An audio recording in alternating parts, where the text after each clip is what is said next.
Okay. Thank you. Thank you very much for joining us. We're going to call this meeting to order, and I think it's 9:05. It is 9:05.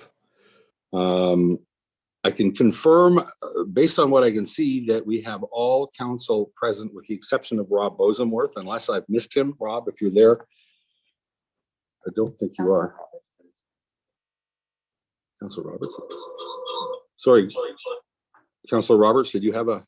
Yes, I just contacted him. I'm going to send him the link. Thank you. Perfect. Okay. I will confirm that the CAO, the clerk, and other members of the senior management team are present in the room here on Bailey Street in Port Carling. And I'm going to start by reading the land acknowledgement, please. We want to acknowledge that we are on lands traditionally occupied by Indigenous peoples. Indigenous peoples have cared for this territory for the benefit of future generations, and their stewardship throughout the ages is recognized. Okay, we'll move on to a quick notice. Today's meeting is being live streamed, and we are on being streamed right now and on YouTube. And it's recorded on the Township of Muskoka Lakes website and YouTube channel. By participating in the open public meeting today, you are consenting to your image, voice, and comments being recorded and posted online. We did ask for input on the agenda at TML public comment at muskokalakes.ca, but we received none. There is no supplementary agenda today. And I guess the first or next step would be to ask all members present to identify any pecuniary interests that they feel they need to disclose. Seeing none, we'll move forward without any note there.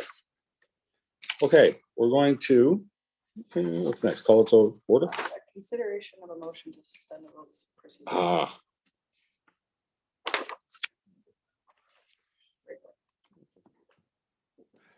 One? Yeah, we're gonna have, as we did last time, this is largely a session for integrating and bringing us together as a group after the election. So we are going to have a motion I have a motion in front of me to suspend the normal rules of order, rules of procedure. And it was moved by, I'll have to change it, Councillor Bosenworth. It was moved by Councillor Zavitz, seconded by Councillor Kent.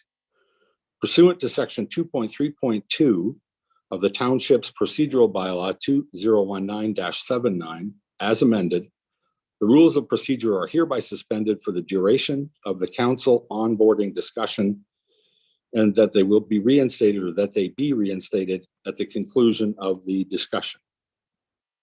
Anyone with any comments? All in favor? Anyone opposed? I don't see any opposed, so that carries. Thank you very much.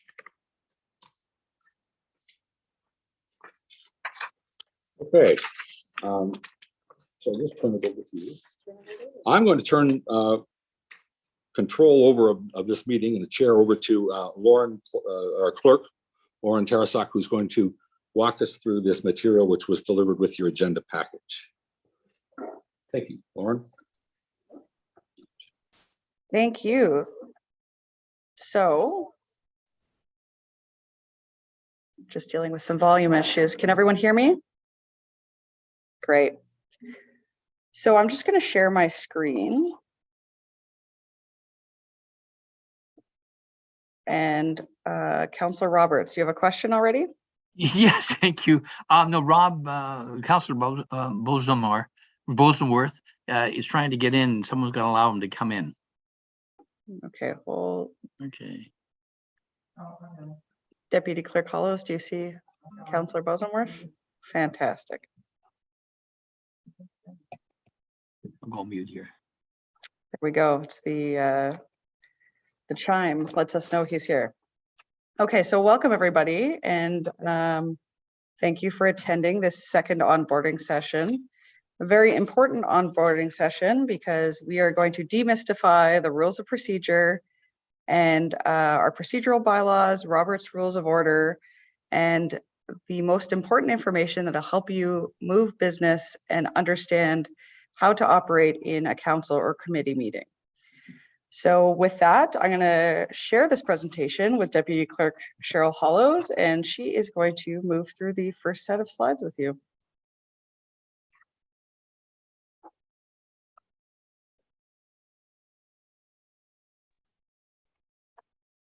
Thank you, Clerk Tarasak. Can everyone hear me properly? Great. Okay, so we're going to begin this presentation by explaining who the Clerk's Department is and what we do. We're also often referenced as the Legislative Services Department. So the two terms are somewhat interchangeable if you should hear us referenced in that regard. The main task that we have is that we prepare agendas, we maintain municipal records, including all of our bylaws and minutes. We manage the council meetings, including all of the delegation requests from the public, and we prepare all corporate communications. So our main function is to ensure that all of this material is done accurately, with transparency, and is available to the public and certainly to you as councillors. We have an extensive bank of historical information in this regard, and we're more than happy to share it with anyone who requires the information. We also process municipal freedom of information requests under MFIPA. We look after some land transfers around road allowance closures, license agreements, those sorts of things. Some lottery licensing procedures from the AGCO, and also some liquor licensing materials as well. And we also look after vital statistics, for the most part, death certificates, those kinds of things. Our statutory duties, we operate under the Municipal Act. It's our guide to everything. We don't make too many moves without referencing it. And our statutory responsibilities are to record, without note or comment, all resolutions and decisions of council. So you won't see in our minutes any explanation of why the decision was made or how it was come to. We'll just see a record of what happened and what decisions were made, the final decisions from council. We record the name and vote of every member when a recorded vote is called for. When a vote is taken on a resolution, both the chair of the meeting and the clerk visually count and ensure that the vote is recorded properly in the minutes and on the resolution sheet. So you could help us out substantially by keeping your hand raised. And if you're on Zoom, if you could sort of place it in front of your face. So we're very certain of your intent with regard to how you cast a vote for a resolution. We keep the bylaws, we have electronic versions, and also the official record is in paper in our vault. We post important bylaws or often referenced bylaws on our website. And then of course, there's numerous other duties we perform. The main one, of course, is the running of municipal elections, which we've all just enjoyed, I guess one could say.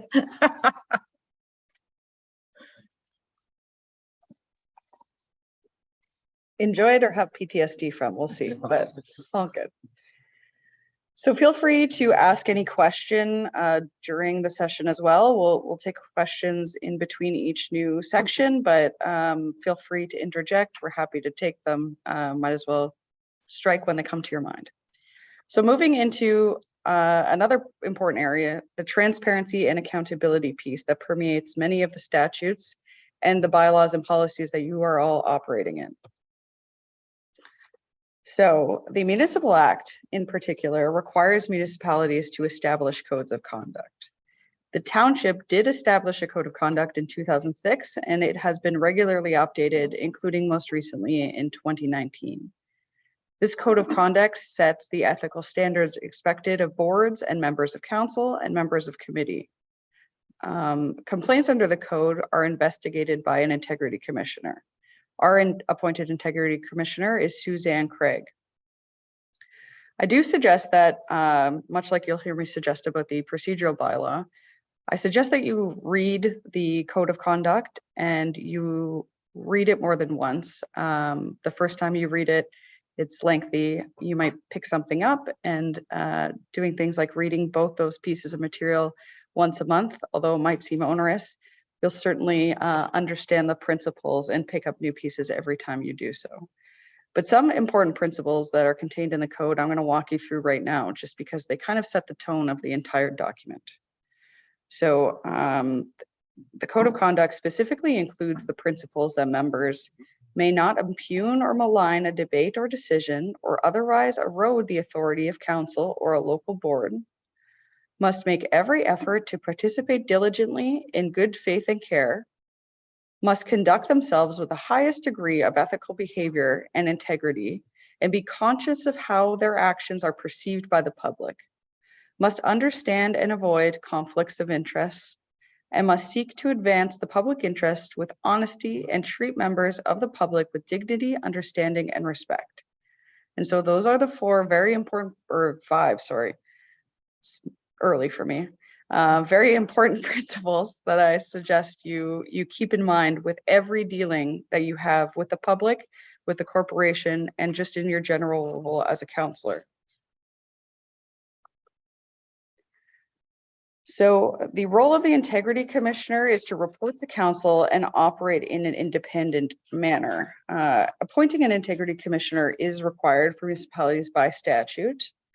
All the municipalities and the district municipality in Muskoka have appointed the same Integrity Commissioner, and that is Ms. Suzanne Craig.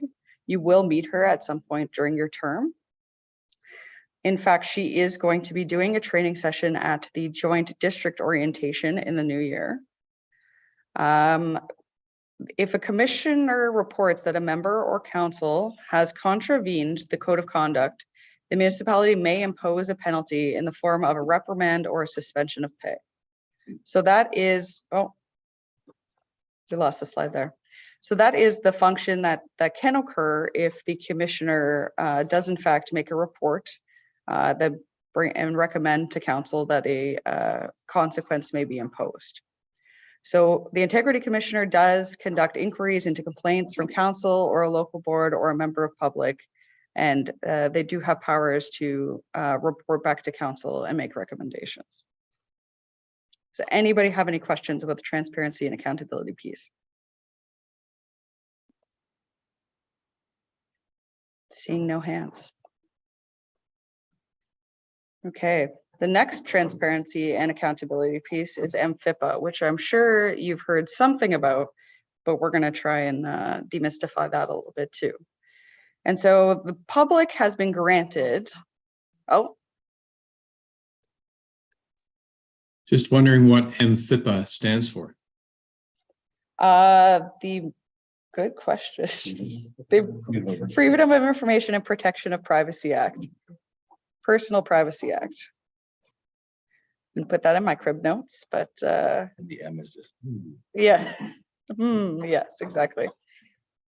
So this is a statute you're going to hear quoted all of the time because people are constantly, and the members of the public are often requesting government documents in our care, control, and custody. And the public has been, as an initiative of transparency, accountability, and the protection of privacy, been granted broad access to documents that are in the corporation's care and custody and control. The government has essentially, through this piece of legislation, created an access and protection of privacy scheme. We do have a statutory obligation to allow access to documents, and these are subject to very specific exclusions. Generally, how the process works is that a member of the public makes a request for documents in our care, custody, and control through a specific form. We request a small nominal payment to get the process going. We undertake a search of these documents, and you may see these emails requesting documents from you sometimes. And then we prepare essentially an access grid of what documents can be given and what documents can't be given, subject to the exclusions in this act. So it's very important that you, in your dealings as a counselor, do assume that all records are subject to this act. Don't think that when you're creating a document or being involved in a document that it's automatically going to be subject to an exclusion. And there are times in this process we may claim an exclusion, and the person asking for the document might in fact start an action at the privacy tribunal And as a result of a decision in that privacy tribunal, the corporation can be ordered to give the document to that individual. So they may get it at the end of a proceeding. Do assume that somebody will read everything that you record. It's just a best practice when dealing with creating records, emails, documents. Never destroy records requested under AMFIPA. And not to scare you, but oftentimes if you think you've destroyed a document, you might not have actually destroyed it. It's there, it's in the system. Do forward all records to the clerk's office upon request. This office, the corporation, only has 30 days to respond to one of these requests when we receive it. Do, when working with personal information, respect the privacy of the individual you're dealing with. And never promise confidentiality to a third-party entity. AMFIPA may require disclosure. And you'll see that often. You'll see sometimes you're dealing with a constituent and they say, I don't want my name to come forward. I don't want anybody to know. But just remember that in any dealings with a corporation, we cannot promise confidentiality. We're bound by these statutes and we're bound by the decisions of the Information and Privacy Commissioner. Does anybody have any questions? Yeah.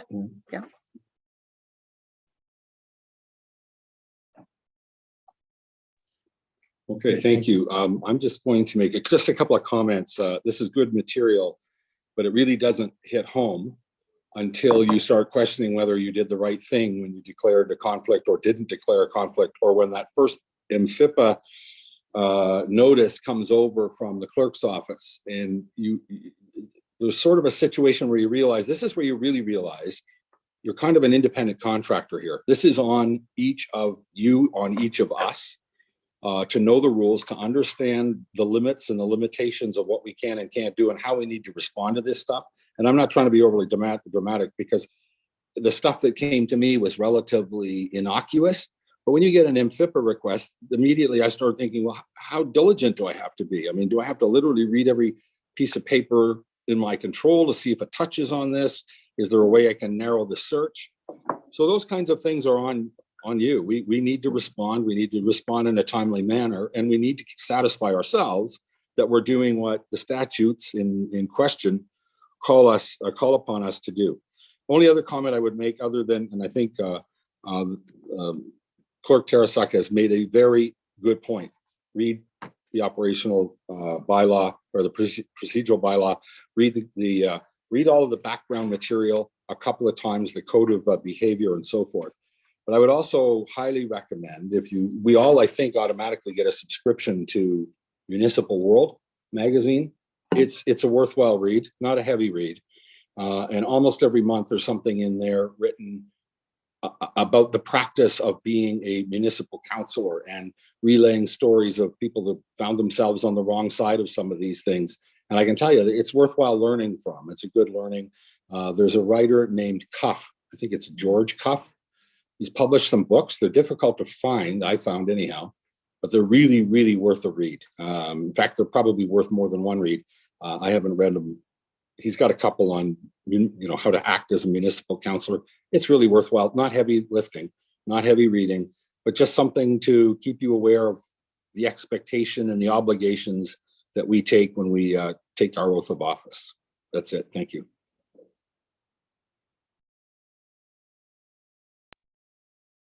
Thank you. And just one more point through a transparency perspective, always use your corporate email address for doing the business of the corporation. So if you're acting as a councillor, you should be using your Muskoka Lakes email address for all of your correspondence. And speaking of what Mayor Kelly brought up regarding searching documents and getting those search notices, we are required by law and by the case law that's come out of the tribunal to conduct a reasonable search. And I mean, what is reasonable? That's always grappled within the law, but they are looking for us to be able to give concrete examples of all of the things we did to actually search for these documents. So sometimes, doing a cursory or I don't think I had anything is just not good enough in the eyes of the tribunal. And we have to do concrete steps in order to satisfy them. And oftentimes we'll ask for some documents and we might not think that a lot comes back. And when we go and we do the search, a whole lot of documents come back. So Just always remember to do a thorough search, and remember that when you're every dealing that you have, remember that it could end up in one of these proceedings. Not to scare you, but this is kind of, I guess, the scared straight initial meeting. Okay, anyone have any other questions about AMFIPA?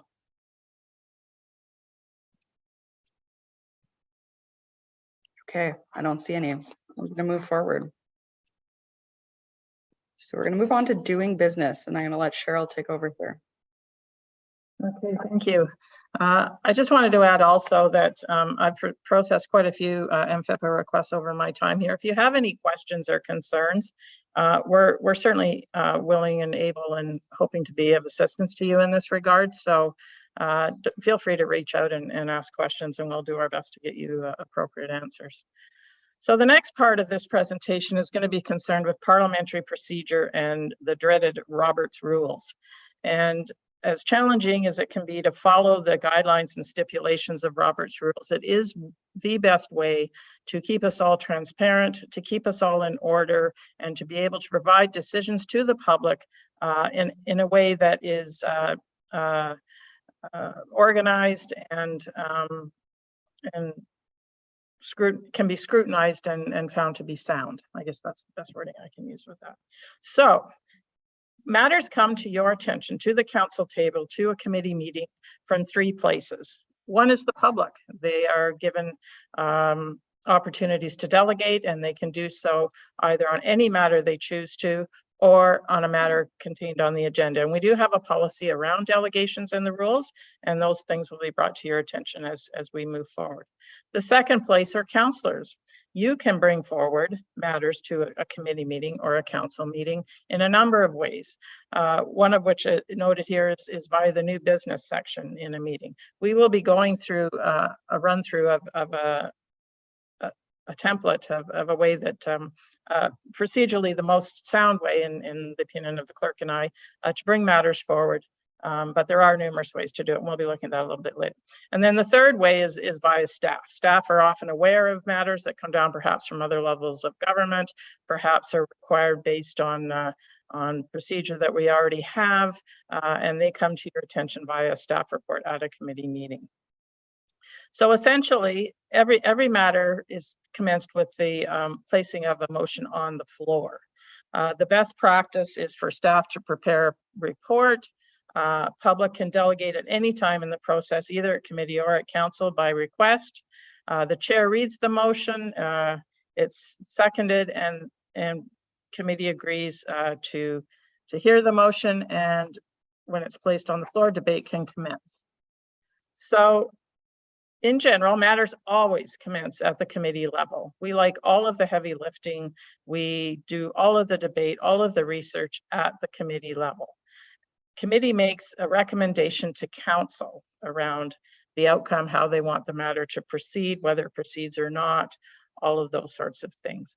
That recommendation is then heard at the subsequent council meeting about a month later. Committee are unable to make decisions that can be acted upon. They must be ratified by council. But the 30 days allows for additional public input. Perhaps there are issues that arise that hadn't been considered, or perhaps there's a change in circumstance. It just gives council an opportunity to fully consider. Sober second thought is often the term used, and then it's ratified at council and can then be enacted later. Procedure bylaw.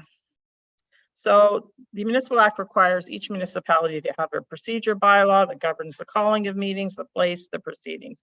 It tells everyone how the meetings are conducted. The procedure bylaw is on our website. The public is welcome to review it so they know how the meetings are conducted, and so they can use their opportunities to participate. It keeps things orderly and efficient. The clerk is available to provide advice, but it is the chair and it is council that makes final decisions on every matter, including procedure. I think it behooves all of us. Staff certainly review the procedure bylaw continually, and we go back to it all the time to ensure that we're doing things correctly.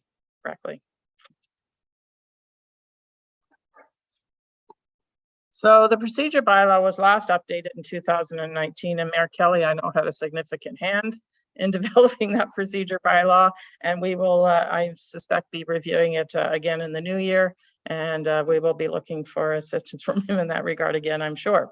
One of the major changes was allowing the allowance of electronic participation. The Municipal Act did not permit, it permitted virtual participation, but you weren't allowed to vote at those things, and the electronic participants did not count as part of quorum. So there was a significant change in the Municipal Act, and as a result, we updated our procedure bylaw, one of the things that resulted from the COVID virus. We also are very much looking forward in the new year to providing council meetings in a hybrid format whereby people can attend virtually as they are now, and also be present in council chambers. Delegations will have the same opportunity. It will not be a case of all of us showing up with our computers and muting and unmuting and all the rest. It will flow very nicely. It is in place in a few other municipalities, and so there are examples out there, and we have an association with our fellow clerks, and we've managed to learn a few things to make our process go even more smoothly. Our quorum, you need a quorum in order to host a meeting, and the current composition of our committees and also council requires 6 members in attendance, either in person or electronically, in order to have a quorum. If we don't have a quorum after 30 minutes, the meeting then is adjourned. We make decisions by passing resolution and bylaw. That's the only way. That is it. And it's all minuted and noted and available to the public to read. We can't just pick up the phone and decide this is going to happen and that's going to happen. It's all done in a public venue at a meeting by resolution and bylaw. You must conduct yourself in accordance with this procedure bylaw and meet regularly in a public forum in order for business to proceed. The procedure bylaw is a bylaw to govern the proceedings. It establishes all of the rules, including the manner by which resolutions may be passed and bylaws adopted, the taking and certifying of minutes. The certification of minutes is extremely important. It is the official record of activity at associated committee and council meetings, and it also establishes procedures for giving notice. Public notice is extremely important, and whether it's done via the newspaper, electronically, word of mouth, whatever, the more people know about meetings and opportunities to contribute, the more democratic our process is.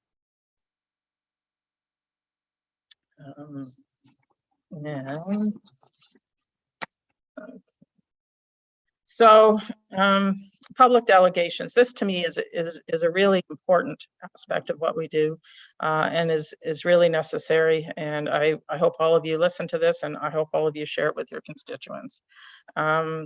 We encourage the public to participate, either in person or by Zoom. We were challenged by that initially with Zoom, but I think it's actually turned out really well, and we probably have increased public participation than we enjoyed before. There is a public delegation policy, and there's also a committee agenda policy, which defines what agendas are going to look like. Those things will probably be reviewed at the beginning of this term in council, along with the procedure bylaw.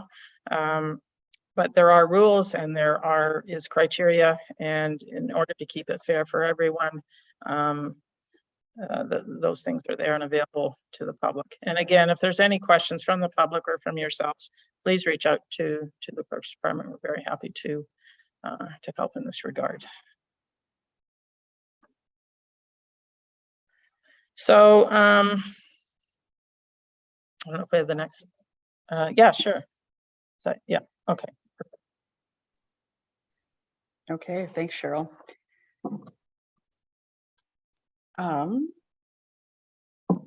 So I was just going to touch on one thing that Cheryl brought up, and that is that decisions of council they're operationalized through resolutions. And so just to make a link back to some of the earlier material we covered, as you'll notice, the Municipal Act requires the clerk to note in the minutes the decisions of council without note or comment. And so it's those decisions that you're going to see every month in the minutes that are then operationalized by the administration and by the corporation and by the public service. And so business really gets done at the municipal level when we have a majority of councillors come together and pass a resolution at council. And it's not the decision of one or two or the decision of a phone call of one. It's the resolutions of council that happen at council. And so that's an important thing to understand. So at this point, do we have any questions on the material so far? Councillor Bosenworth. What is the difference between a resolution and a bylaw? So bylaws are essentially, they're what turn the resolutions into essentially a law of the municipality. So we need statutory, or we have statutory requirements to have certain bylaws actually be passed, and you'll see them on the agenda. There's some Planning Act requirements. There was requirements to have a bylaw to pass procedural document. There's requirements to have a bylaw to appoint certain statutory officers, and they're essentially the laws that are made. The resolutions can be sort of more intangible. They can be sort of smaller matters. They can be as simple as asking, resolving, making a motion to ask staff to bring a report, for example, with regards to a short-term rental policy. And so at that point, staff would go, if it was passed by council, they would do research and they would come back to committee with a report, but we don't need to actually pass a law in order to do, direct staff to do something. Anything else? Okay. So we'll move forward to public delegations, and Cheryl gave us a great prelude to that. I will admit that the public delegations policies can be a bit mystifying because there's sort of two documents working in tandem, or three documents working tandem together, and two with the procedural bylaw. So we'll try and simplify it. We might tighten it up in the future so that everything is in one document, but we'll walk you through it now, and it really is quite simple if we can get the bare bones of it. So this is just a note that the Planning Act does have their own legislative requirements. This is a caveat. And so there's certain public delegation items that are governed by that piece of legislation separately, but the clerk and the planning department work to make sure those are operationalized in the planning committee itself. In terms of council or the general finance committee, public delegations have to be received 7 days in advance of a meeting. This can be on anything that the public can think of in regards to governance. So it can be for any new ask, any new matter, any new item of business. These individuals get 5 minutes to speak about a new item of business, essentially, before committee or before council. Often things originate in committees, so we ask the public, if someone comes forward and asks for a delegation, we ask them to bring it to committee. These individuals get 5 minutes. If they have missed the deadline to delegate 7 days in advance, then they are moved to the next meeting of council the following months, or the next meeting of committee. But if there is a matter that is scheduled to be on the agenda, for example, just because I just used it, if there's a short-term rental report that's coming onto an agenda, and this person from the public has not requested to delegate 7 days in advance, any member of the public is allowed to make 2 minutes of public comment on an agenda item that is coming forward to committee or council. So essentially, these people that have missed the 7 day window, or the 7 day in advance window, they can still be granted 2 minutes of time to speak before committee or council if it's already on the agenda. It gives people a chance, it gives the public a transparency and accountability piece to be able to speak to anything that's being decided on by council. It just sort of means that if you have an item of new business as a member of the public, you can only bring that up if you've met that 7 day deadline. So it also gives everybody notice that it'll be spoken about at that meeting. So the 7 days in advance is really a transparency feature as well. So that can be kind of confusing, but hopefully we demystified that a little bit. You get 5 minutes if you've made your request 7 days in advance. If not, you get 2 minutes as long as the item is already on that agenda. Councillor Roberts. Thank you, Madam Chair, or not Chair, Madam Chair, thank you, Clerk, and through the chair to the clerk. This has been one of the challenges or pet peeves of the public, that they get the material and we only get the material. We don't get for counselors, new counselors, we do not get staff reports until they're published to the public. So we only have 7 days to go through them and 7 days to follow up and investigate. Now, the public is saying to us, or has said a number of times, we've only had 7 days. It's a major report. We don't have time.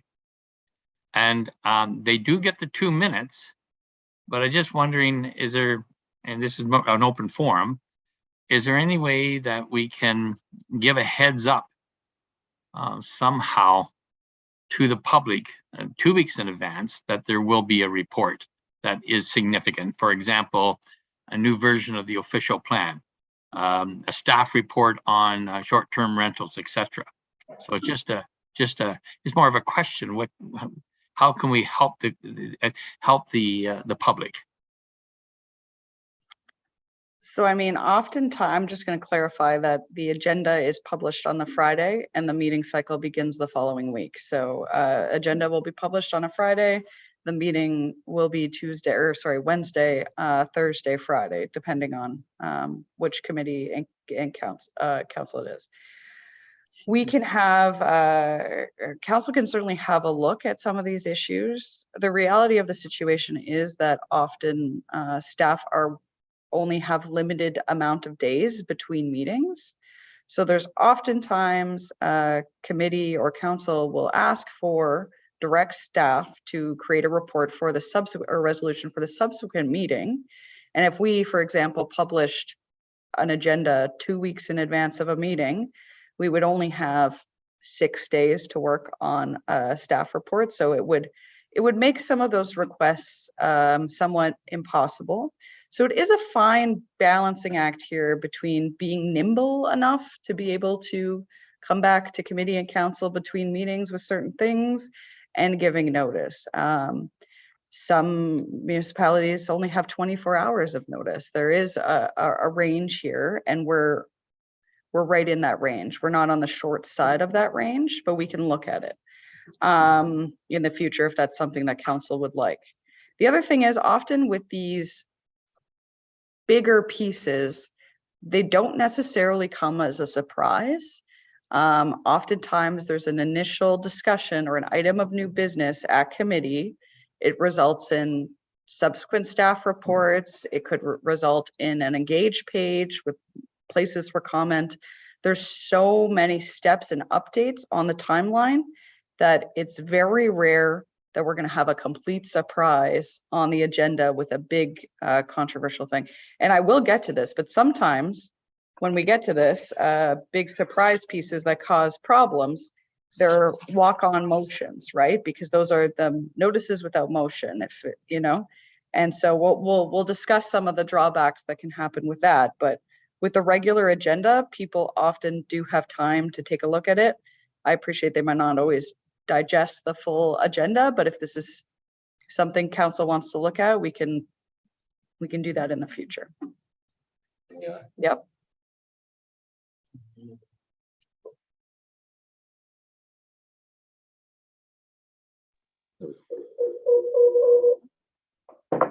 I'm just going to throw a couple of comments because I do think we need to give this clear thought. And the other issue is, as counselors, and especially those of you who just joined for the first time, you're going to hear about this. You're going to hear about it from constituents who see the disconnect between us saying we value public input.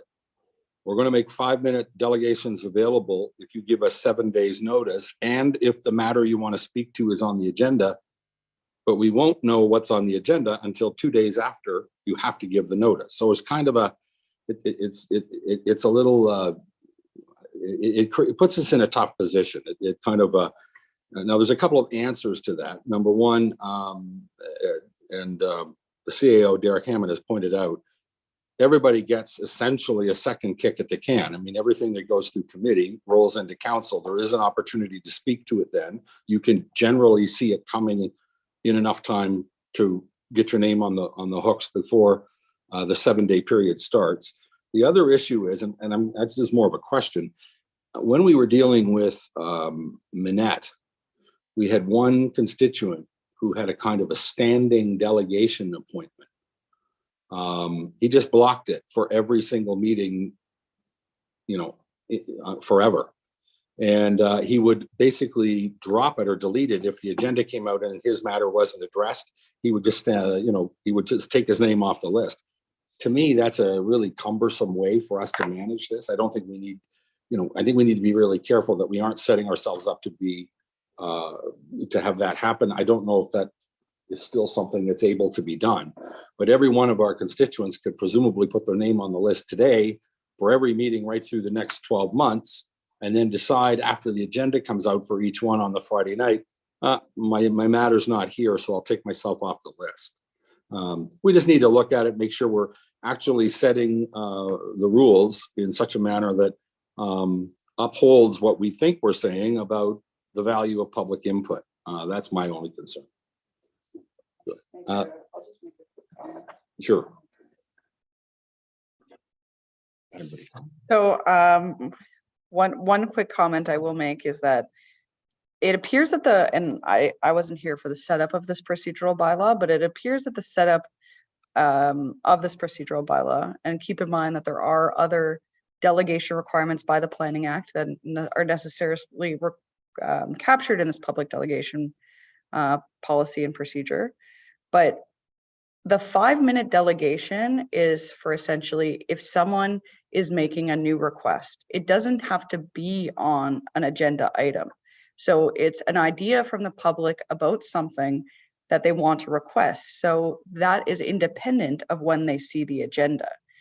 The 2 minutes of public comment is for agenda items. And we have decided as a municipality that we are going to have unlimited public comments on council or committee agendas.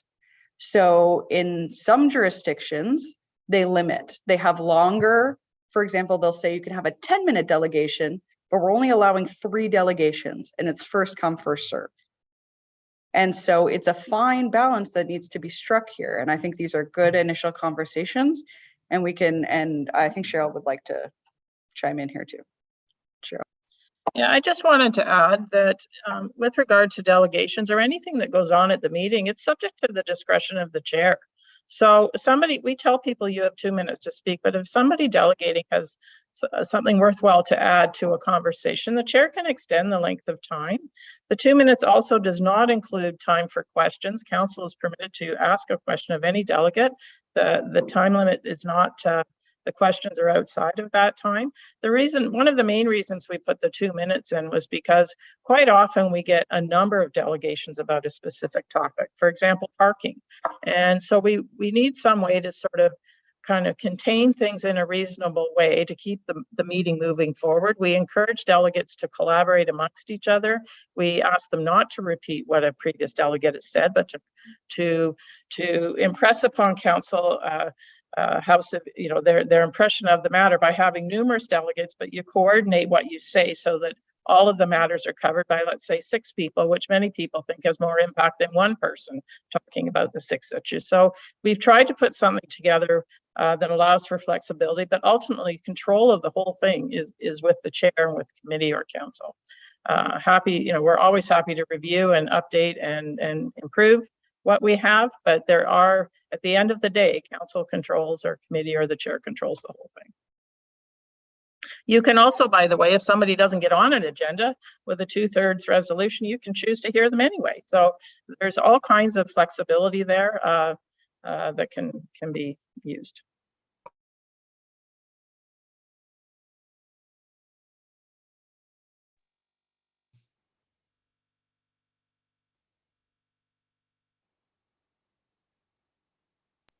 Councillor Mazan, you have a question? Well, it was actually the two of you and thank you, and through the chair to you. I think you and Cheryl have really touched upon what I'm seeing, just specifically on this slide. It kind of highlights the issue to me. It starts with public delegations at the top, But truthfully, there's two different ways for the delegates or the public to really participate. One is proactive and one is more reactive. The proactive one was what Cheryl, I believe, was just talking about, and that is that ability to come and delegate. So I'm going to use the example of short-term rental simply because that was brought up. But there was concern in the community. And so a group got organized and they came and they did a 5-minute presentation to talk about it. They were able to get onto the agenda. To me, that is a delegation. There wasn't a staff report. There was no bylaws. There was nothing to be talked. It was an introduction to the topic. And that was that 5-minute. And then the second part is the public comments. And that's a bit more of the reactionary 2 items that are on. And so just this is a bit of a hot topic. And I think it would be wonderful for us to be able just to revisit it, for one, to make sure we've got it right. But second of all, I think there needs to be some further clarity for the public to understand the different methods. It's difficult even as a counselor sometimes to explain this to members of the public. So just maybe a quick nod to the communications team to maybe make how to be engaged really clear to those who are wanting to participate in the process. So just a comment. Thank you for your clarifications, both of you. And now I don't know, can I mute myself or do you have to do it? No, I can do it. Okay. Wait.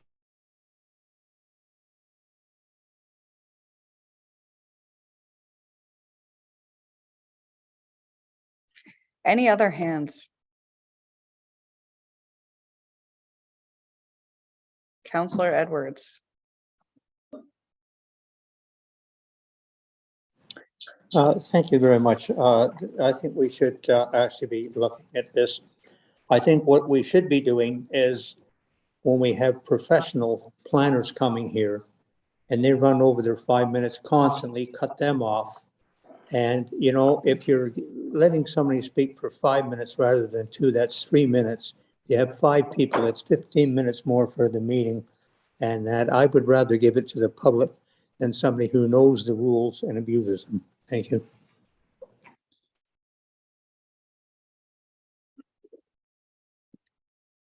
Okay, so with that, we'll move on and maybe continue these discussions in the future.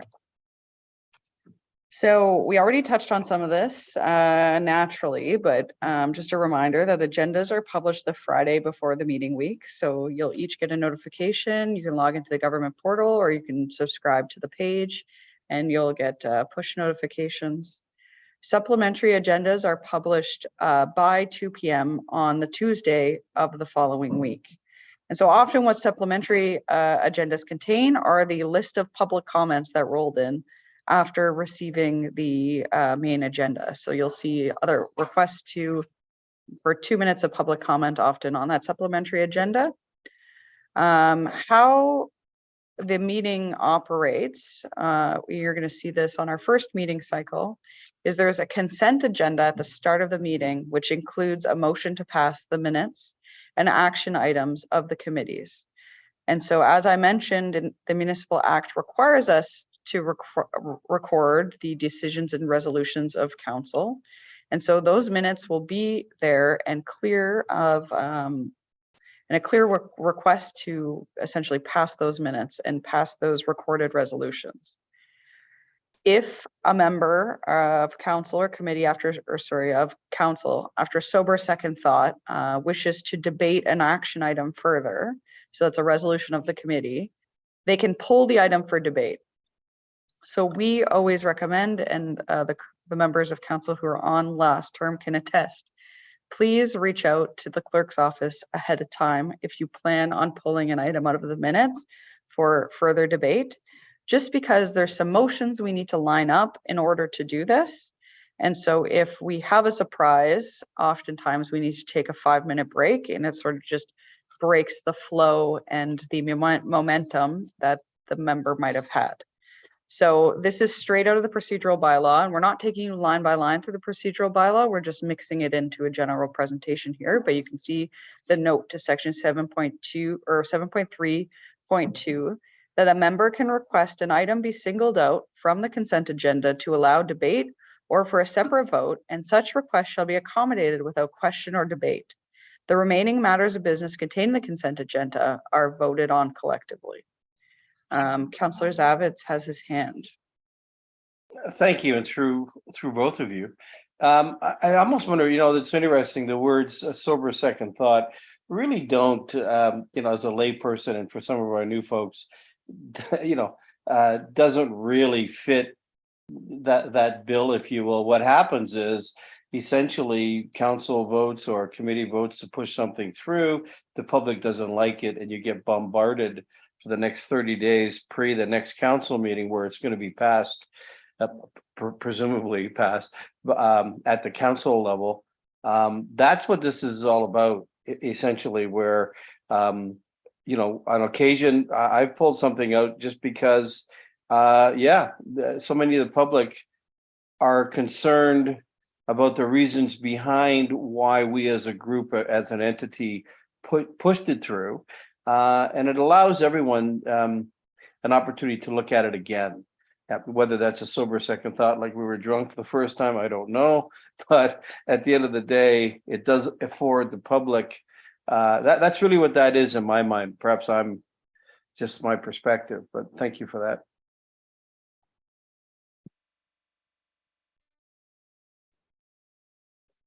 Thanks. And that sober second thought language, it's often used in talking about political houses. Mayor Kelly brought up something that referenced 1897, but we're also in the Westminster parliamentary system here in Canada. And we've sort of modeled our municipality off the idea of committees and moving business from committees to the main floor of council. And so I'll stop nerding out and we can continue with that. So motions. So from time to time in your tenure, you're going to desire to place a motion on the floor for debate by committee or by council. And this practice and procedure is governed completely by the procedural bylaw. So you might have been talking with your constituents, you might have been talking with the public, you might understand and investigate an issue, and you'd like to make a resolution for potentially a staff report or for an actual action item.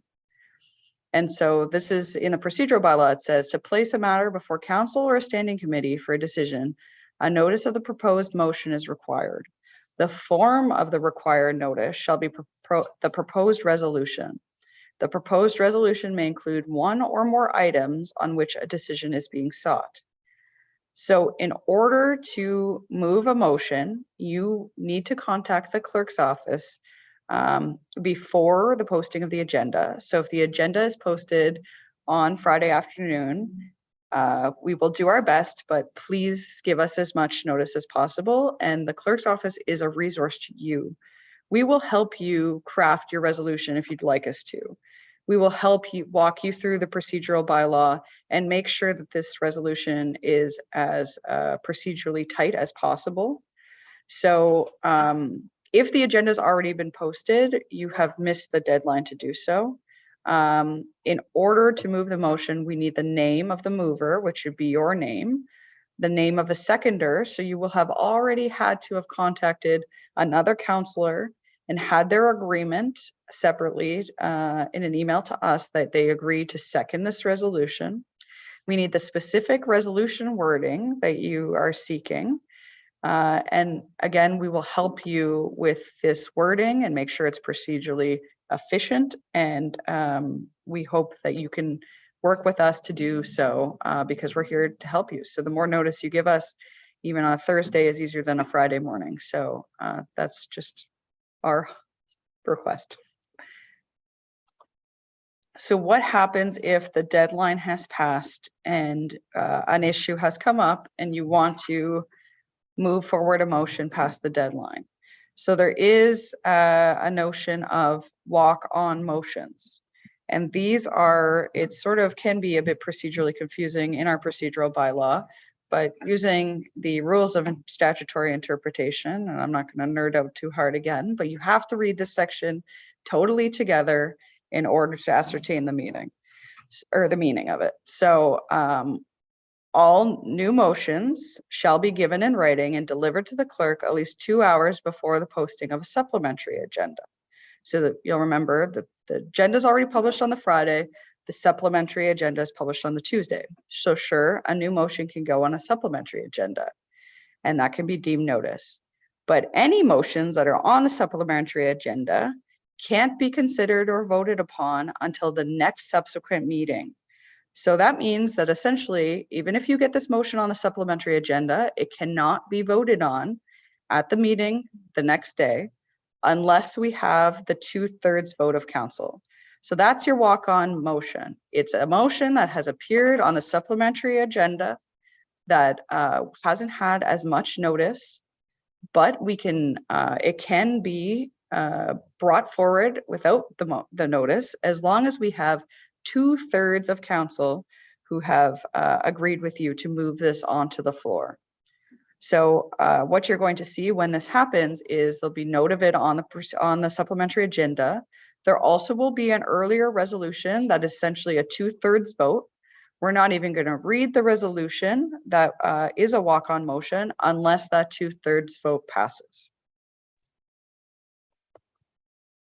So there are some drawbacks that we'll warn you on with walk-on motions. So just remember that there's less public notice because it's on the supplementary agenda.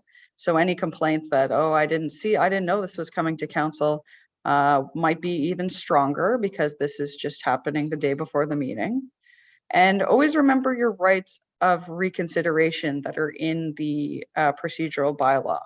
So if council passes a resolution based on a walk-on motion, then it can't be reopened for a period of 2 sessions from the date of the passage of the applicable confirming bylaw.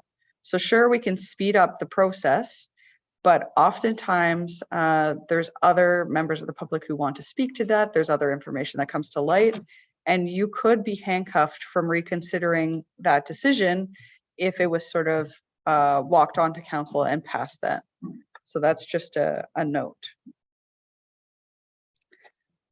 Any comments, questions on that? Okay. Oh, Councillor Mazin. I feel like, thank you very much, and through you, the walk-on piece, I know that in our previous council, this came up a couple of times. When we get into, I'm going to call it our training portion of this, could we somehow incorporate this into that? Because I feel like even as we went through it a few times previously, there tended to be some questions, especially about that last piece, 8.6, that things shall not be reopened for a period of 2 sessions. So just if we can continue to somehow incorporate this walk-in portion, just so we're understanding it, that would be helpful. Thank you. Okay, so we'll use the same example that we're going to use down the road here, and we'll just sort of play with that example and also make it a walk-on motion at council. So that'll hopefully illustrate it for everyone. Cheryl, I believe you're up next.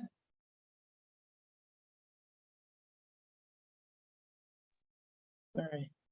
And I'm going to be speaking to you now regarding the rules of debate and our procedural bylaw. The rules of a debate keep a meeting organized and ensure that people only speak one at a time. And it also ensures that anyone who wishes to contribute to the debate is able to do so. So essentially, if you wish to speak after a resolution has been placed onto the floor, you need to be recognized by the chair. The general procedure is to, if you're physically present here in the council chambers, to raise your hand or to use the raise hand feature in Zoom. Often we'll have 2 or 3 people that have raised their hand, and the chair will say, first we'll hear from Councillor Edwards, then from Councillor Nishikawa, and then from Councillor Mazan. So that ensures that the chair knows you wish to speak, and it also gives you a heads up as to when you would be expected to make your contribution. If the chair wishes to debate a question, he or she must leave the chair. The chair is permitted to provide factual information and is permitted to state their opinion on a matter, but while they're chair. But if they wish to participate in the debate, they must leave their chair, and the deputy mayor or chair assumes control of the meeting, and the chair stays away off the meeting until the matter is concluded. So until the vote is taken and the matter is concluded, and we move on to the next thing. So again, it's a question of, you can state fact, you can state your opinion, but if you wish to participate in the debate, the chair must exit that chair position. Staff, you're certainly invited through the chair to ask staff questions on any matter, to ask staff to elaborate on a report, or perhaps bring other matters to the table to the discussion. But again, you would say through the chair, could I please ask the fire chief, yada, yada, yada. Once the debate is finished, the chair would then call the vote. And the vote is taken, and all in favor raise their hand. Those opposed, you must ask for opposed, and that's noted. Now, should in the meeting a member wish to call the vote, that is, suspend the debate and hear the vote, take the vote immediately, that can happen. You can make that request, but 2/3 of the members involved in the meeting must agree to that. So it doesn't happen often here, but you do have that opportunity to raise your hand, call the vote. The chair would then survey the membership group, the people contained in the quorum. If 2/3 of those people agree, then the chair is obliged to call the vote at that time. We would also note that Robert's rules indicates that you're not to speak on the same question for longer than 5 minutes. And essentially the chair goes through the entire committee. If you wish to speak, you may speak. If you wish to speak a second time, everyone in the meeting is given an opportunity first. So sometimes you can add to your question or indicate that you have a follow-up. But in general, all members must be given the opportunity. You're not obliged to speak. I don't want you to think that you need to speak on every matter, but you certainly have the opportunity before a person is allowed to speak a second time. With regards to recording a vote, at any member may request that a vote be recorded. And in that case, the clerk then reads through the members in alphabetical order or reverse alphabetical order if that's requested. And you're to speak up yay or nay as to whether you support the resolution at hand or not. And the recorded vote is minuted in that fashion. Normal votes don't indicate a vote or how an individual chose to vote, but if a recorded vote is requested, then it is noted in the minutes as to how you voted on that particular matter. Oh dear, okay, hi. Please go ahead.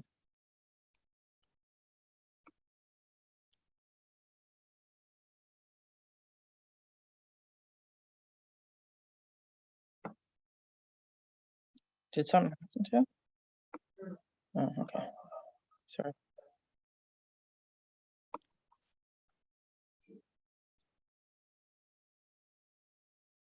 Councillor Roberts, did you have a question? Yes, thank you. I would ask the deputy chair through the chair, deputy clerk, to cover off straw votes for the new members on council. Thank you. Okay, so a straw vote is something that I refer to as being the chair sometimes needs to get a sense of where council wants to or how they want to proceed with a certain matter. So for example, you may have a request in front of you to plow Bailey Street with a snow plow twice a day instead of once a day. And so there's considerable debate around that and numerous opinions of the public have spoken. And it seems like we really aren't sure where we're heading, what sort of action might be requested. So the chair may take what we refer to as a straw vote in order to understand the consensus of where the council wants to go. So he can then direct it. It could be the consensus is to have staff report on that. Perhaps we want to know the costs, et cetera, et cetera. Perhaps the consensus is to call the vote right away and stop the debate. It's just a way of moving things forward. We don't have a formal, we don't want to consider a formal resolution, but we do want to know where we want to head with something. It's not used often, but it's usually used around things, especially if something's brought to the table under new business. Perhaps if a delegation brings something forward and we don't have a resolution, it's usually used in the case of, you know, we would like staff to report back. So in other words, council does want to look at the issue in front of them in a deeper way the following month. And so it's a way to give direction to staff and for the public to know how we want to move forward. So have I covered it properly? Thank you.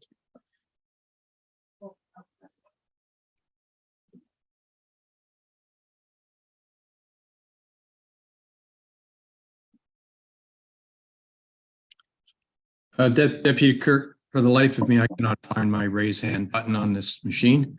Ask a question.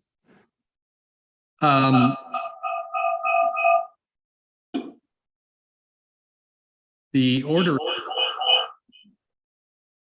is interesting. Councillor Nishikawa. So the order of vote is interesting when it's a called vote, because it has to be alphabetical, which means under normal situation, unless the reverse one is called, Councillor Zavitz is the last one to vote, has seen how everybody else has voted. And I think I am the first one and will not have seen how anybody else has voted. There's a possible either unfairness or advantage or disadvantage to that, depending where you are on the list. Is there any way to address that?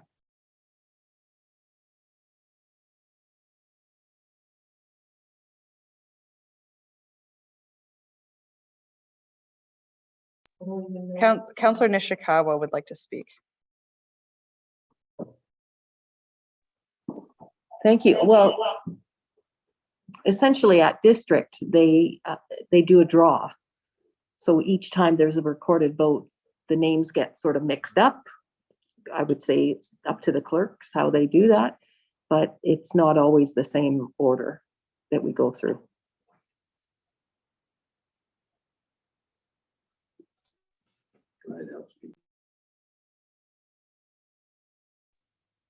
I'm just going to quickly comment or actually make a question, because I'm not 100% sure that I see why it makes a difference whether you know how other people are voting.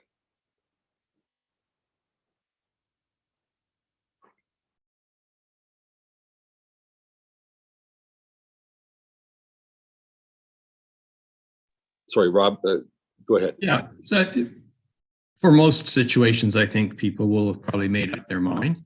But as somebody who is not quite determined what is the right answer, seeing how other people vote may sway their ultimate vote.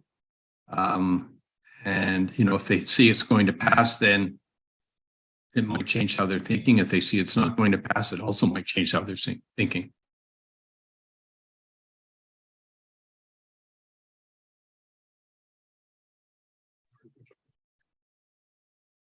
So the way that the procedural bylaw is written currently, and this is subject to a review of the procedural bylaw, someone can ask for a recorded vote. It would proceed alphabetically. Someone can, if no, they haven't specified, someone can ask that that vote is reverse alphabetical order. So those are your two options under this procedural bylaw. That could change in the future. It could not change. In my assessment of the term, it hasn't caused too much consternation between people, and sort of, I think, from my observation, when a recorded vote is called, there's not too many surprises at that point of how, like, we've sort of come to debate enough times that we're not hanging on each vote. We kind of can tell what the vote is going to be at that point. So it might seem right now like it's going to be a huge procedural advantage. I would say in my observations, it doesn't seem like that's been used as one in the time I've been here. But it can certainly be looked at and we can move to a draw format if council so wills it.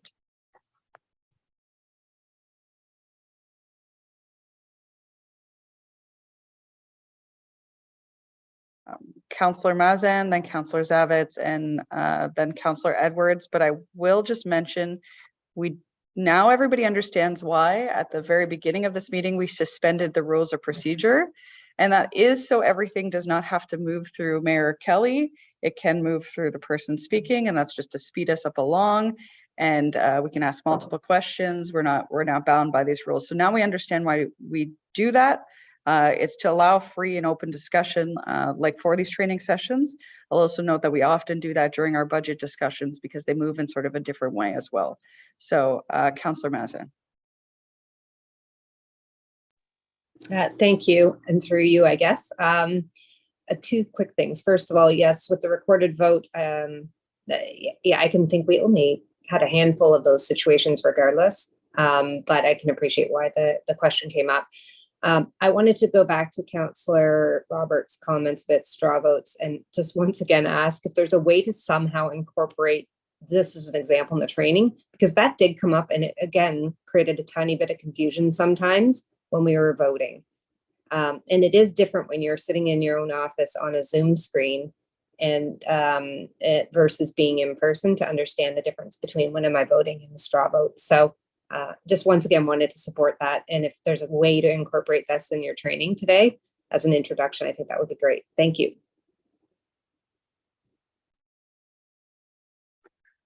We have had somewhat more flexible rules of procedure in that sense. At many municipalities, it's very clear, and everything is a balancing. So if we make these rules around voting more stringent, it's going to be less easy to be flexible with these votes. So, for example, it's very, very clear when you have procedural bylaws that specifically say you have to move a motion to actually make any edit to that resolution at all. And it needs to have a mover and a seconder, and it's all recorded. And we could move to that format if council did wish us to, but just remember that it's a balancing. So we are going to lose that flexibility. So we can, sort of discuss the straw poll more when we get to the scenario. But that's just a comment I'll make, that this is all a balancing, and the balance we've struck might not be perfect now, and we can look at changing it for sure. Thank you. A supplemental, if I may then. And I think that's the intention. I mean, I'm not looking to revisit our procedural bylaw right now. It sounds like there might be some tweaking we can do. And the mayor will be able to help kind of guide that process, I believe. But as essentially one of the methods of voting we've experienced over the last 4 years has been the straw vote periodically. And so I think any kind of introduction to that is great. So thank you. And I am just going to be clear that the word vote actually has a very specific meaning in the procedural bylaw. So it's not a straw vote, it's a straw poll. So essentially, just to clarify that what's happening is there's a range of possible outcomes. Someone wants to, where there's clear will to change the resolution. We're not sure how we're going to change the resolution. So we might take a straw poll of hands to see who where a majority of members may be landing on a specific change to that wording if there's multiple scenarios. So we just have to be careful how we use the word vote. And yeah, well, I think we can work with that. Thank you, Councillor Mazan, and we can talk about that more in the scenario as well. Councillor Zavitz.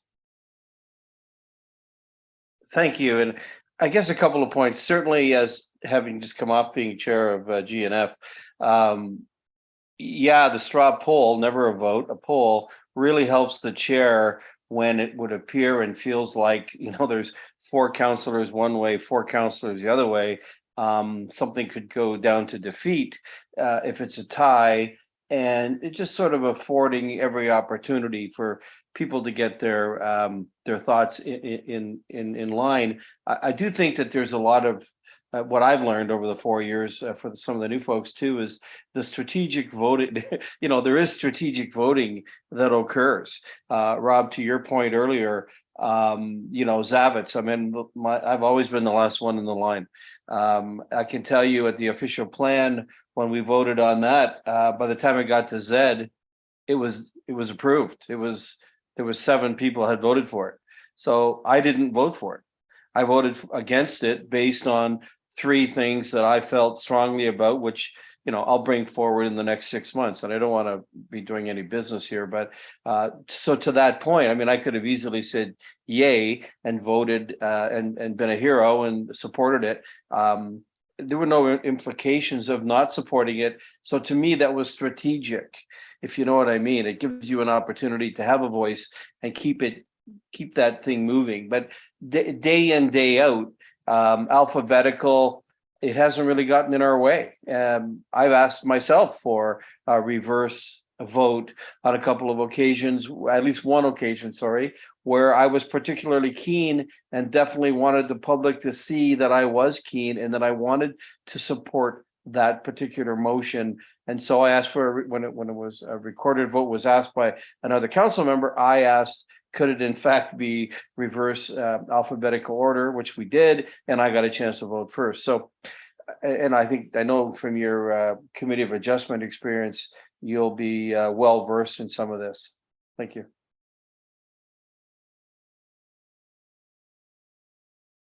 I believe Councillor Edwards had his hand first. Yes, I think, and that mixing the vote up doesn't hurt.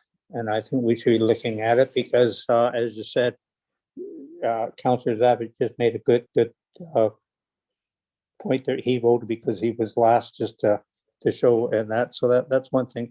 Secondly, when you call the vote and it's a 2/3 vote, it should just be by a show of hands. It shouldn't be by resolution. I think we had that happen once, where they actually had a resolution to have a 2/3 vote.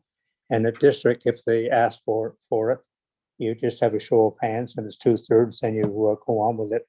Just speeds things up. Thank you. Councillor Roberts. Thank you. Just finish up on the recorded vote, and I do agree with the clerk that when it's a recorded vote, there's been so much discussion before you really know which way you're going to go. And I have found that, and I have done it, that when you request a recorded vote, you're trying to get on record specifically your position or someone else's position. So that's that. I'll leave it at that. I just another little thing of what I've learned in the 4 years is that, especially through planning applications, we get the planning applications and read through it, and I says to myself, you know, no way, I'm not going to support this. And then what happens is that those 7 days before the planning meeting, you get a chance to talk to a planning department, get more information. You start getting a different understanding of it. And then when you get to council, it's best not, in my opinion, to state, right off the top, I'm opposed or for a particular application. Because I found during the debate, I go in with a decision that I'm not going to support, or I'm going to support something. And then the questions that are raised by my peers or by delegates, I change my vote. So I try not to now say I'm supportive or I'm not supportive until I hear it all. So that's just a comment. Thank you.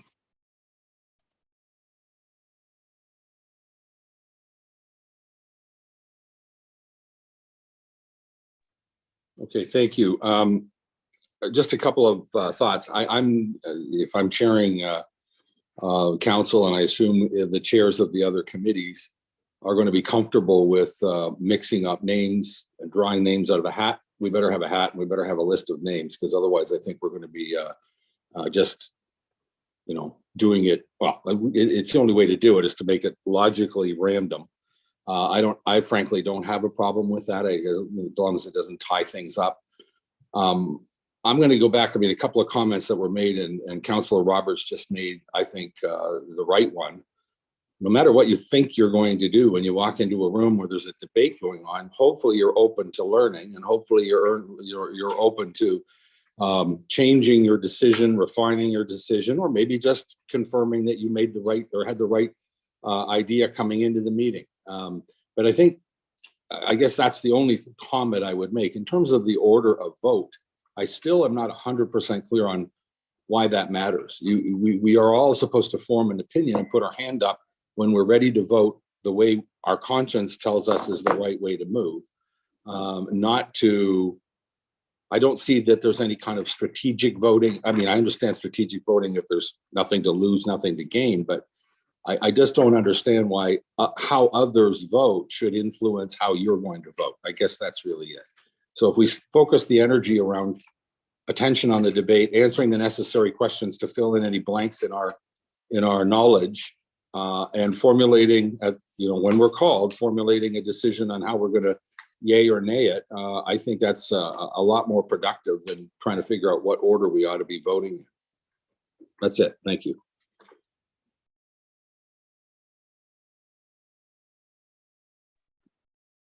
Okay, thank you for the lively discussion. And I think maybe some of these discussions might come again when we look at the procedural bylaw. So back to Cheryl, I believe, with,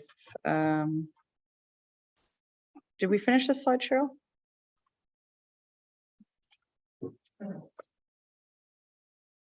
Here we go. The next. Okay.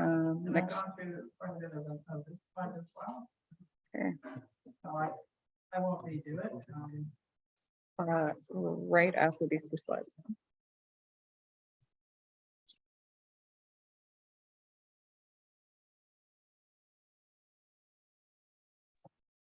So here's some more rules of debate procedural. We don't use them as much, but I do think it's important that you need to be aware. Rules, a lot of these particular things I think I've spoken to. You speak for a maximum of 5 minutes. You speak a second time once all of the others have had an opportunity. You may only speak twice to a motion, and you must be recognized by the chair. That's why you commonly hear people say through the chair. And then make their comments. And you're not allowed to cross debate. So you can't, even though you may be sitting across from each other at a table, the dialogue is all to go through the chair. You can't just sort of be having a conversation with someone. It all must go through the chair. And also, this is really important. Debate is limited to the content of the motion. So please stay focused on the matter at hand. We don't want to be expanding or elaborating. If that's the case, we then require an amendment to the motion, or perhaps a new motion, or perhaps we defer the whole thing.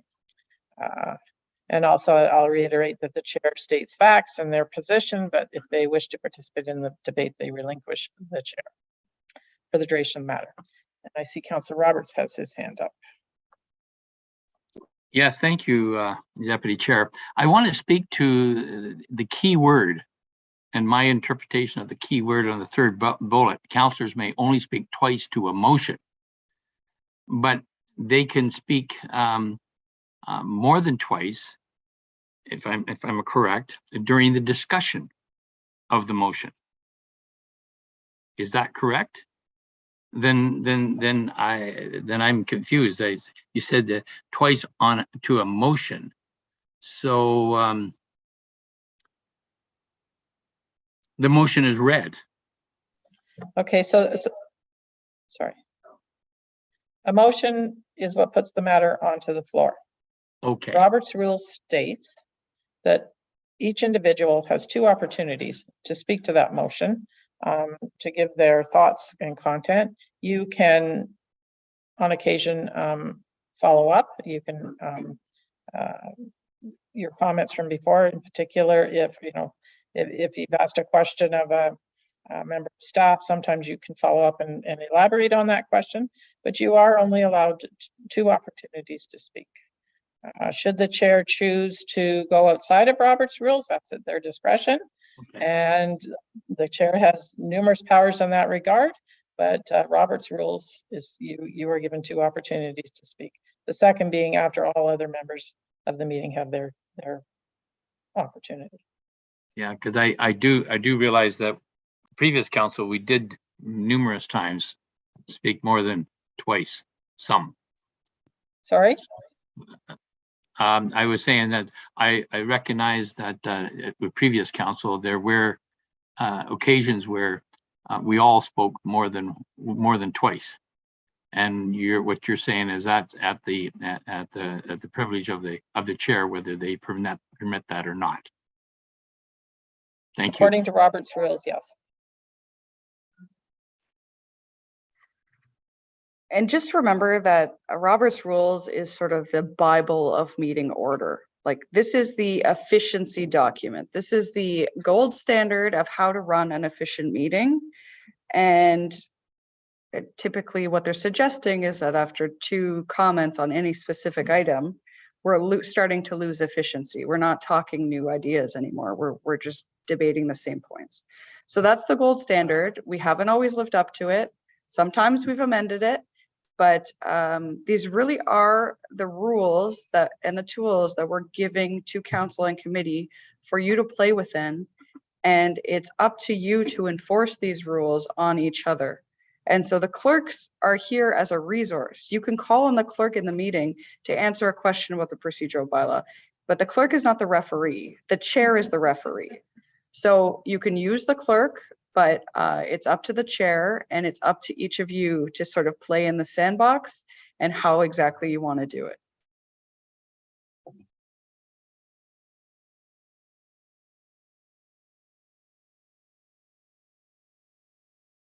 Councillor Zabit? Thank you. And just a comment on a tip for rules of debate.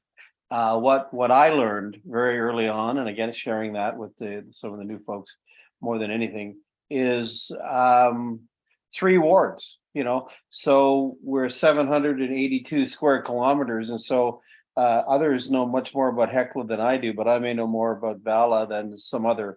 So one of the things in terms of preparation on a particular file, once one gets the agenda, is to perhaps interface with a word A, B, and or C, a counselor, a confrere, if you will, and get that understanding that kind of doesn't bog you down when it comes to the actual debate itself.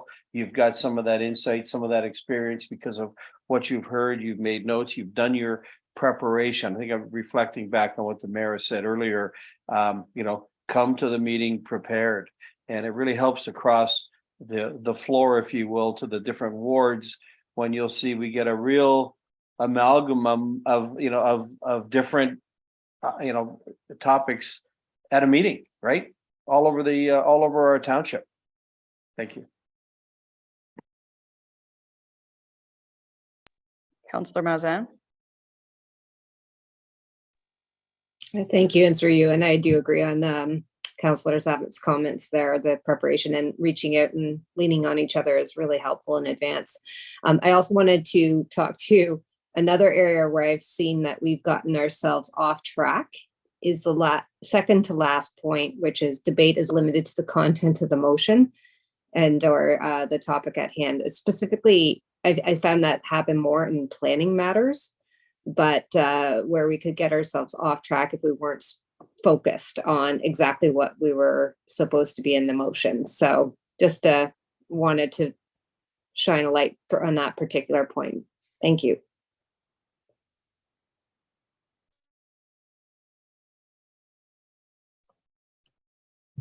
Thanks, and good morning, everybody. So just an observation, there's been 2 areas of discussion this morning where there appears to be a balance between the passion of members of committee or council, along with the community, and the concept of efficiency. And so I think if members of the previous term would reflect that, our best meetings were where there was a fine balance between those 2 elements, and the chair effectively moved the business along, and meetings weren't protracted in terms of their time. So I think it's important to capture the debate, have that debate, but at the same time be respectful as to amount of commentary, the length of commentary, in terms of moving the business and the meeting along.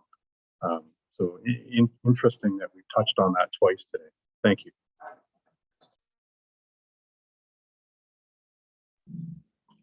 Just a couple of quick comments. I think in the last term, the biggest offender in terms of speaking more than twice, speaking longer than 5 minutes, and speaking on any topic that came into his mind was Councillor Kelly from Ward C. So the good news is, under the constraints of chairing the meeting, I will have to learn not to be that way. I think a couple of comments, and I just want to reiterate, we're gonna get better at this. The first one will probably be our worst, and we'll improve over time. We'll learn with each attempt. We will strive for the gold standard, and I fully encourage, respectful assistance if somebody's arguing or making a discussion when they shouldn't be, or speaking more than once. This is a new role, chairing something like this. It'll be new for one or two of our larger committees as well, and we'll get better at it. We all understand the rules. We'll remind each other the rules, and we will get better at it. Thank you.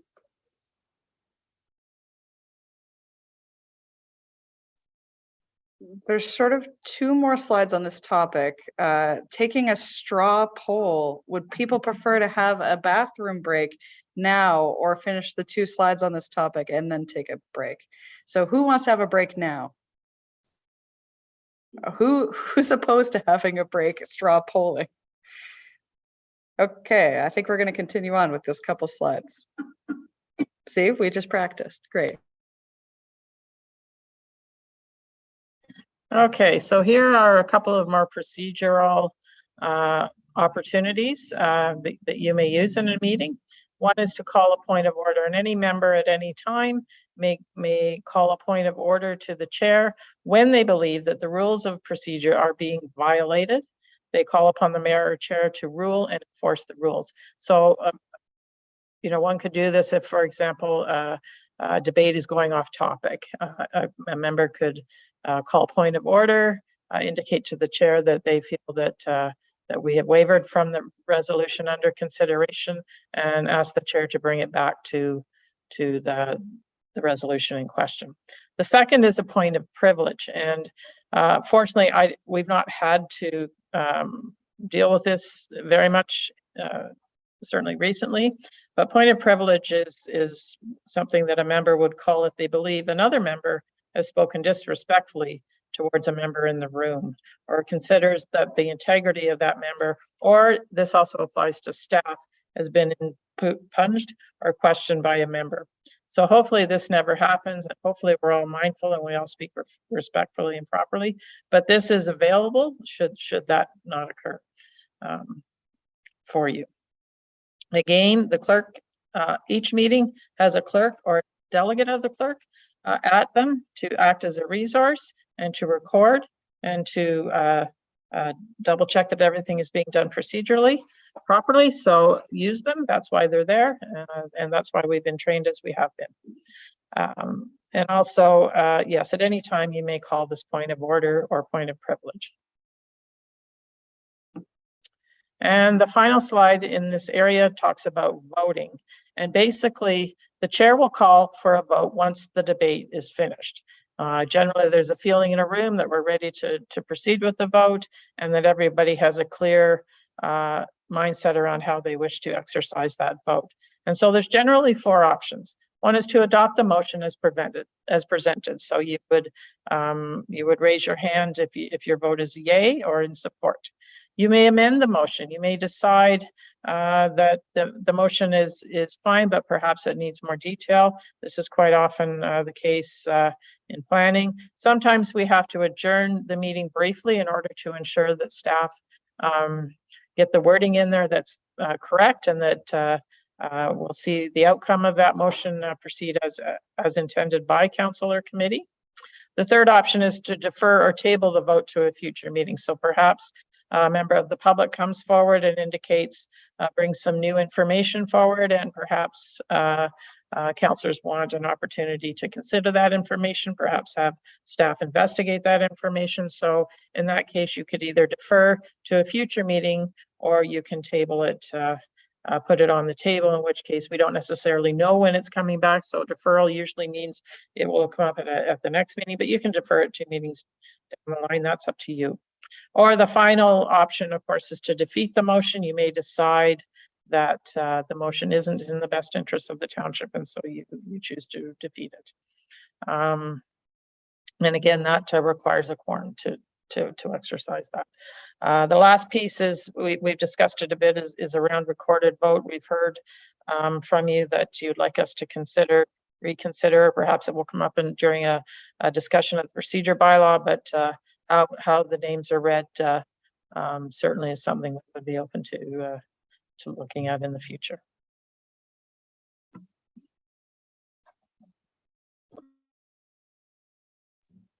Thank you. I actually have a question for the clerk or the deputy clerk or both.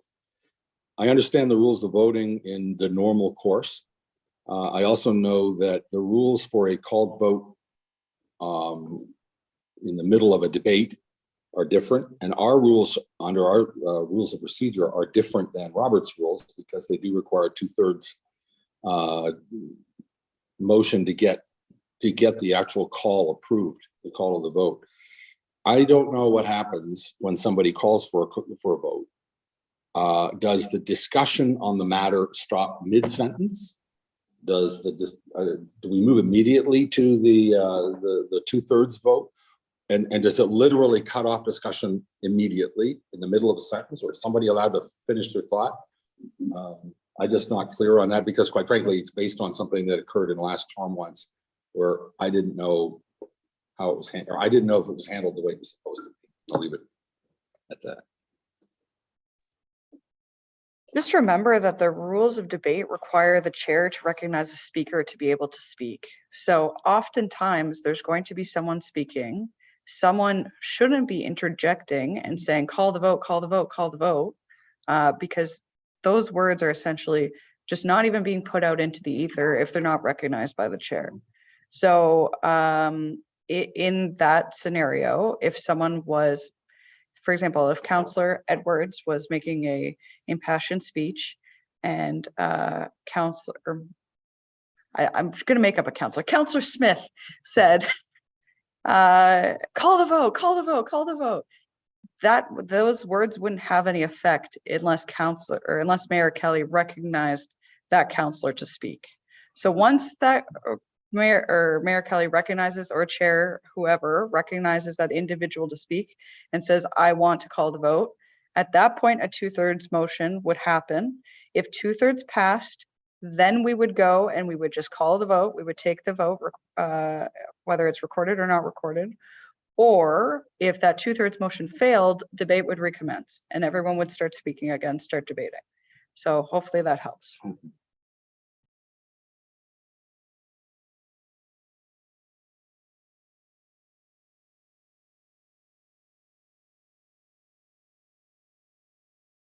Councillor Edwards, did you have a question too?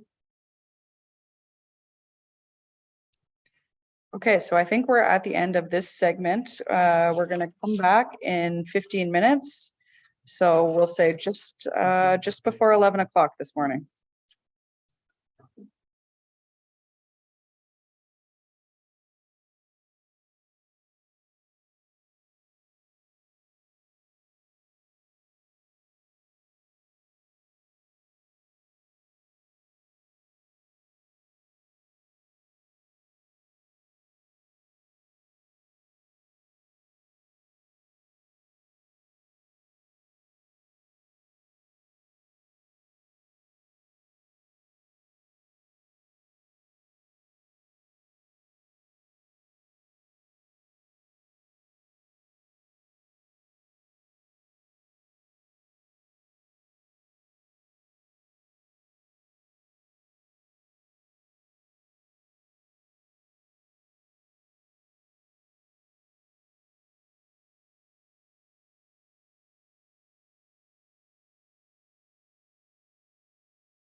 Madam Clerk, is there some way that you could give me the ability to raise my hand electronically? I just cannot find it anywhere. We'll look under. Are you on an iPad? No, I'm on a PC. So if you hover your mouse at the bottom of the screen, there is a reactions button and you'll see a little raise hand. Hover your mouse at the bottom of the screen. Do you see it says security, leave, there's a reactions button. I have a reactions button. So if you click that reactions button, you're going to see a number of options, including a celebration emoji, a raise hand, a crying emoji, which I use sometimes. Okay, I see it now, but I don't think it was there before, but thank you. No problem.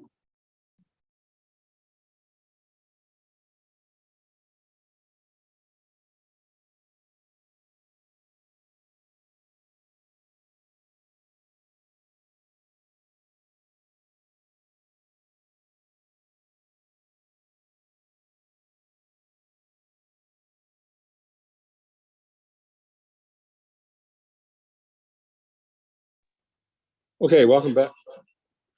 Sorry, welcome back. I think we've got some stuff left. I'm going to point out right now, just for the record, that Councilor Nishikawa has left the room here, the council chamber in Port Carling, and is headed back to her house and will rejoin us when she gets there via Zoom. And I think I'm just going to turn it back over to Clerk Tarasuk to carry it forward for us, please.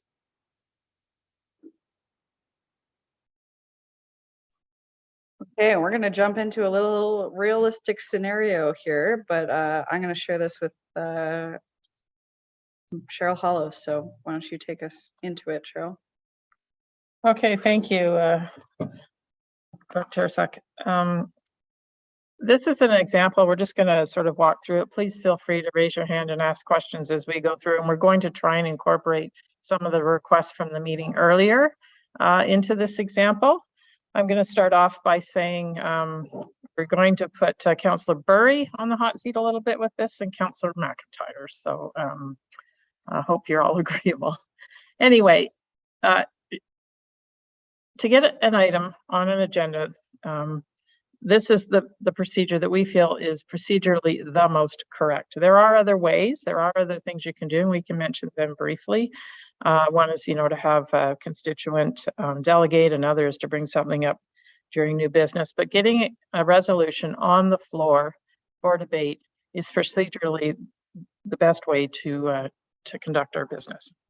So, in this example, a constituent contacts a councillor, in this case, Councillor Burry, regarding the need for an off-leash dog park. What should you do? What would Councillor Burry do to move this forward to an agenda? So what needs to happen before the meeting? The councillor needs to investigate the issue. The councillor needs to hear the request and make a determination whether he thinks the request is worthy of committee time. You don't necessarily have to support a request to bring something forward. That's an important distinction. But if you think it's worthy of committee time and at the request of a constituent, then this is how you would proceed. It could also be you get contacted by a constituent about matters that don't come to a meeting agenda. Perhaps it's something that can be managed by staff. Perhaps it's an issue that isn't worthy of time or isn't within our jurisdiction, any number of other things. But in this case, we have a request, and Councillor Burry will be investigating the issue and considering whether to bring it forward. And in this example, he has determined that he would like to bring this matter forward. So then what Councillor Burry needs to do is to liaise with the other 9 of his colleagues at the council table, pick one that he may think would second the idea of bringing the matter forward to a meeting. And then he needs to get to work crafting a resolution. And while crafting the resolution, it's advisable to contact the clerk's office, perhaps for assistance with wording, perhaps for assistance regarding timing, what meeting agenda it should be on, whether it's planning, whether it's general finance, matters like that. And also we would need to hear from the individual who would be seconding the resolution. So we have a resolution, we have a mover, and we have a seconder. And so at the General Finance Committee meeting where we think this matter might come forward, it will be placed on the agenda, and the chair of the meeting would introduce the agenda item. And he would move the resolution, moved by Councillor Burry and then seconded by Councillor McIntyre. And you can see the resolution in your notes there. Basically resolving that Township Council, that staff be directed to investigate an appropriate location for an off-leash dog park and bring a report back. So in this example, Councillor Burry has also arranged for the individual who contacted him, and perhaps some others of similar mind, to delegate committee to express their reasons for the request and why they think it would be something the township should contemplate.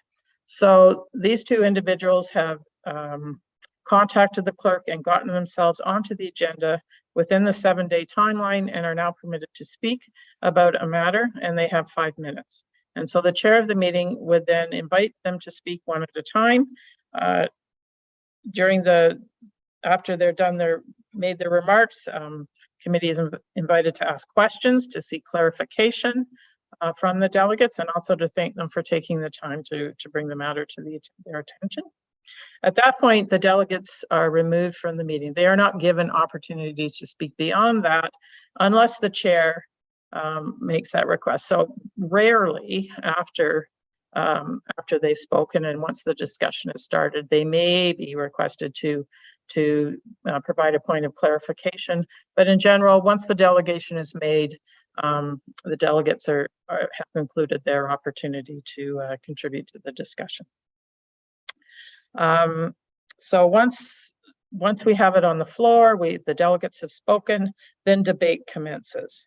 And when debate commences, Robert's Rules best practices indicate that the mover of the motion would speak first, followed by the seconder of the motion. So Councillor Burry would make some remarks, Councillor McIntyre would follow. If others present in the room wish to contribute, they would raise their hands, either electronically or in person. They would be recognized by the chair in the order. Usually it's in the order that the chair sees the hands go up. The chair would recognize Councillor, let's say Councillor Bosenworth would like to contribute. He would recognize Councillor Bosenworth, you may have the floor. At which point the councillor would say, thank you, Chair, through you, and would express his ideas or questions and conclude his comments by thanking the chair. And we will go through this as many times as people wish to speak. Should there be follow-up, once all of the individuals have had an opportunity to speak, we would then, they would be permitted a second opportunity to speak. And again, it's the same kind of process that you're recognized by the chair. You say make your contribution, and then when you're finished, you thank the chair for the opportunity to speak. So once we've sort of been through all of that, the chair perhaps isn't really sure what to do next. Perhaps there are some in the meeting that would like to proceed. Perhaps there are some in the meeting that would not. Perhaps there's some in the meeting that want the resolution to be more specific. Perhaps we only want a dog park in Ward A. So at this point, the chair may decide to take a straw poll to try and understand where the majority of members are with respect to this matter. And if there is the will of the committee, and if the consensus is there that perhaps we want to amend the resolution to state that we only want this particular dog park to be in Ward A, then there's an opportunity to do that, and the chair would know by the outcome of this straw not vote, but I forget the other word. Anyway, so the chair then can look to the clerk and look to amend the resolution to include that wording. The clerk may decide to take a few minutes offline, off camera, so the chair may call a brief break in order for that to occur. So when that's done, the chair would then reopen the meeting and read the resolution as amended. So there's an amendment made. The chair reads it. And all of a sudden, Councillor Edwards has decided he wants a recorded vote on this matter. So at that point, the calling of the vote reverts to the clerk, who then would proceed to call out the names of the councillors of the quorum. As it stands now, it's in alphabetical order. Councillor Edwards could request, or any other member could request that it be read in reverse order. She calls out the names. We say yay or nay, depending on how you wish to vote. And then the clerk would read the outcome. The yeas take the vote 6-4. The motion is carried. Obviously, if there's a tie, 5-5, the motion is defeated. And the matter would continue forward from there. If a recorded vote wasn't called, then the mayor would just, or chair would call for the motion and would count the votes by show of hands. The clerk also counts, and he would call for those opposed to also raise their hands, and then the chair would announce whether the motion is carried or defeated. Any questions? I've sort of been charging through this fairly swiftly.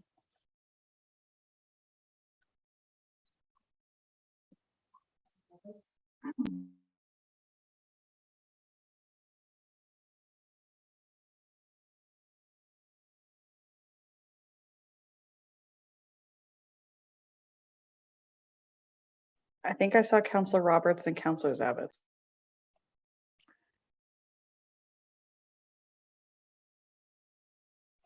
Who's to go first? Councillor Roberts.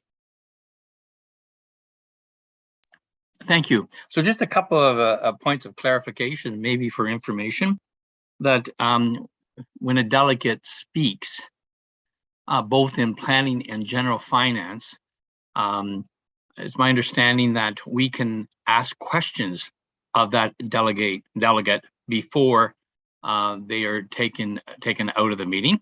And just nodding the heads, that's correct. And also this clarification from the delegate is not considered to be one of your two opportunities of debate. It's just clarification was spoken. I know that just now, on planning, and this would go to the planning chair, or plan with it, or whatever, is that, and I guess it happens at council as well, as we have a tendency to, during question period, we'll call it, to jump into debate, and we've really got a guard against that. For when we're asking a delegate for a clarification, we shouldn't then elaborate on it. We've got to wait to the debate portion. And is that correct? Just nod your head. Thank you very much. That's all I have to say. Thank you. Yes, that's exactly correct. Councillor Zabitz. Thank you. Not to put too fine a point on it, but I think using this very specific example, I would be looking to staff report, very obviously things like, what will this cost? What is the viability of a particular location? How many opportunities are there around it? So there, it just interestingly enough, it seems like, let's put the dog park here or there, but it always seems to end up with a larger discussion piece. And not that we get into the weeds, but where is the best place to have it? So I guess what I'm saying is the staff report component, again, for these new folks, is vital, and how we ask staff to go and come back with there really wasn't a mechanism in this particular model where staff comes back and suggests a cost based on locations, based on a bunch of other criteria, zoning, et cetera, the public input. So there's much more to it than this, but again, that may be too fine a point. Thank you. No, that's good. And just on this specific scenario, the resolution was actually to have a staff report come back. So presumably as a result of that debate, we may even have amended that resolution based on a straw poll to then include specific things committee wanted investigated further, like for example, not only best location, best dog park practices, rules, the best latching gate, who knows, you know? Obviously I had to pick dog park because I'm a dog person, so here we go. Just going back to what Councillor Mazan brought up earlier, let's walk through the scenario based on a walk-on motion. So imagine in this specific scenario we just went through, that constituent contacted Councillor Burry well before the meeting. That constituent had a fulsome discussion. Councillor Burry had time to investigate, find a seconder, talk with his fellow members of council to find a seconder, and this came through the agenda on a normal course of business. Now imagine this didn't happen this way, and Councillor Burry was contacted on the Friday afternoon after the agenda had already been published, and there was a 911 dog park emergency that needed to be addressed immediately. I cannot think what that could possibly be, but I'm just roll with the scenario here. So in this specific situation, we would then move. Councillor Burry would call the clerk's office and he would indicate, by the way, I would like to put a motion on the supplementary agenda, which is published on the Tuesday before the Wednesday meeting, for a walk-on motion, because I don't want this to go to the next round of business. I'd like this to just come on, and I would like a 2/3 vote so that we can discuss it right away, because this is an emergency. So in this situation, Councillor Burry would have come to us with some wording, with a mover and a seconder, and we would put this motion on the supplementary agenda. There might be some flurry because there is 24 hours notice, so we might just have a lot of the public wanting to delegate, but they're going to be given public comments. So they're going to be given 2 minutes.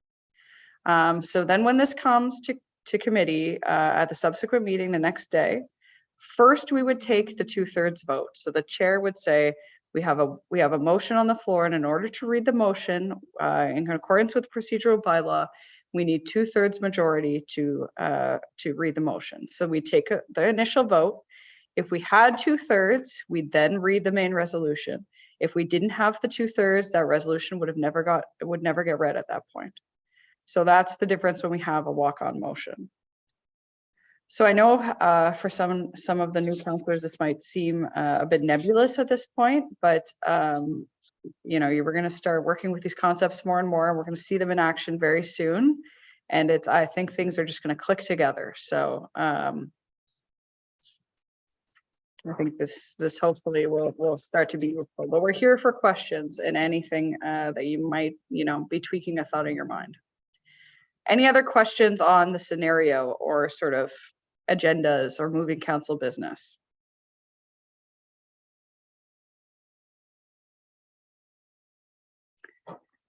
Councillor Mazan. Thank you, and through you.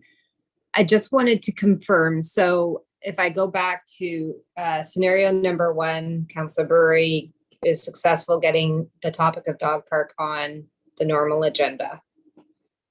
Scenario 2 is Councillor Burry, after the agenda is published, is approached, and he believes that it should be on the supplementary agenda, which is posted on the Monday or the Tuesday prior to the meeting, correct? Just confirming that. And is that the only place where you can walk on an item, is through the supplementary agenda, or is there ability to walk on an agenda at the meetings on Wednesday, Thursday?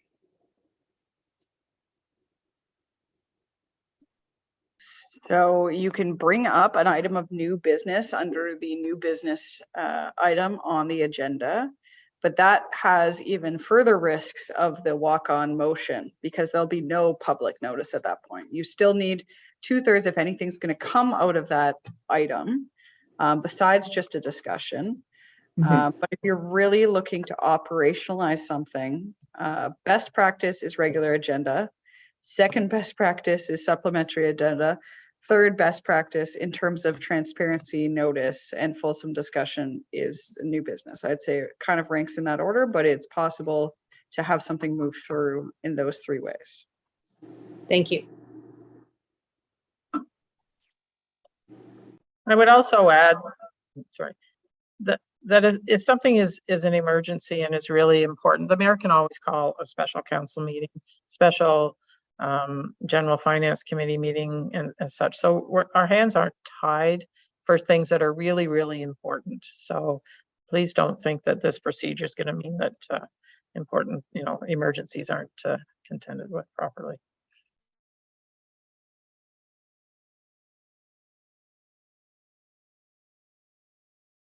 Okay, so moving through the last couple slides, you'll see clerks sweat when groups of councillors, more than a majority of them, are hanging out at Tim Hortons and talking about council business. So why is that? Well, that's because a meeting is specifically defined by the Municipal Act. And so any regular, special, or other meeting of council or a local board of a committee of either of them where there's a quorum of members present. So in our case, that's 6 members. And members discuss or otherwise deal with any matter in a way that materially advances the business or decision-making of the council, local board, or committee. So using that dog park example that we just went through, imagine Councillor Burry receives that constituent request. He speaks with a couple councillors individually. He has Councillor McIntyre agrees to second the motion. And then he sends an invite to all the members of council to come over to his house for some soda and to also discuss this dog park issue. And at that meeting, we then have all the councillors come to a decision that the dog park is going to be in Ward A and it's going to be in this location. And we come to council and it's acted upon. So that would be a meeting where we've moved business and a quorum of members are present and would be in violation of the Municipal Act. And there could be consequences for that sort of thing. So this is all wrapped up back to the beginning, to the transparency and accountability piece.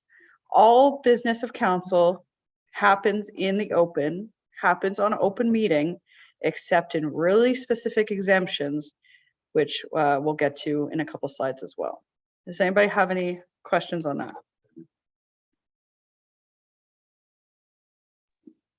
I do, thank you.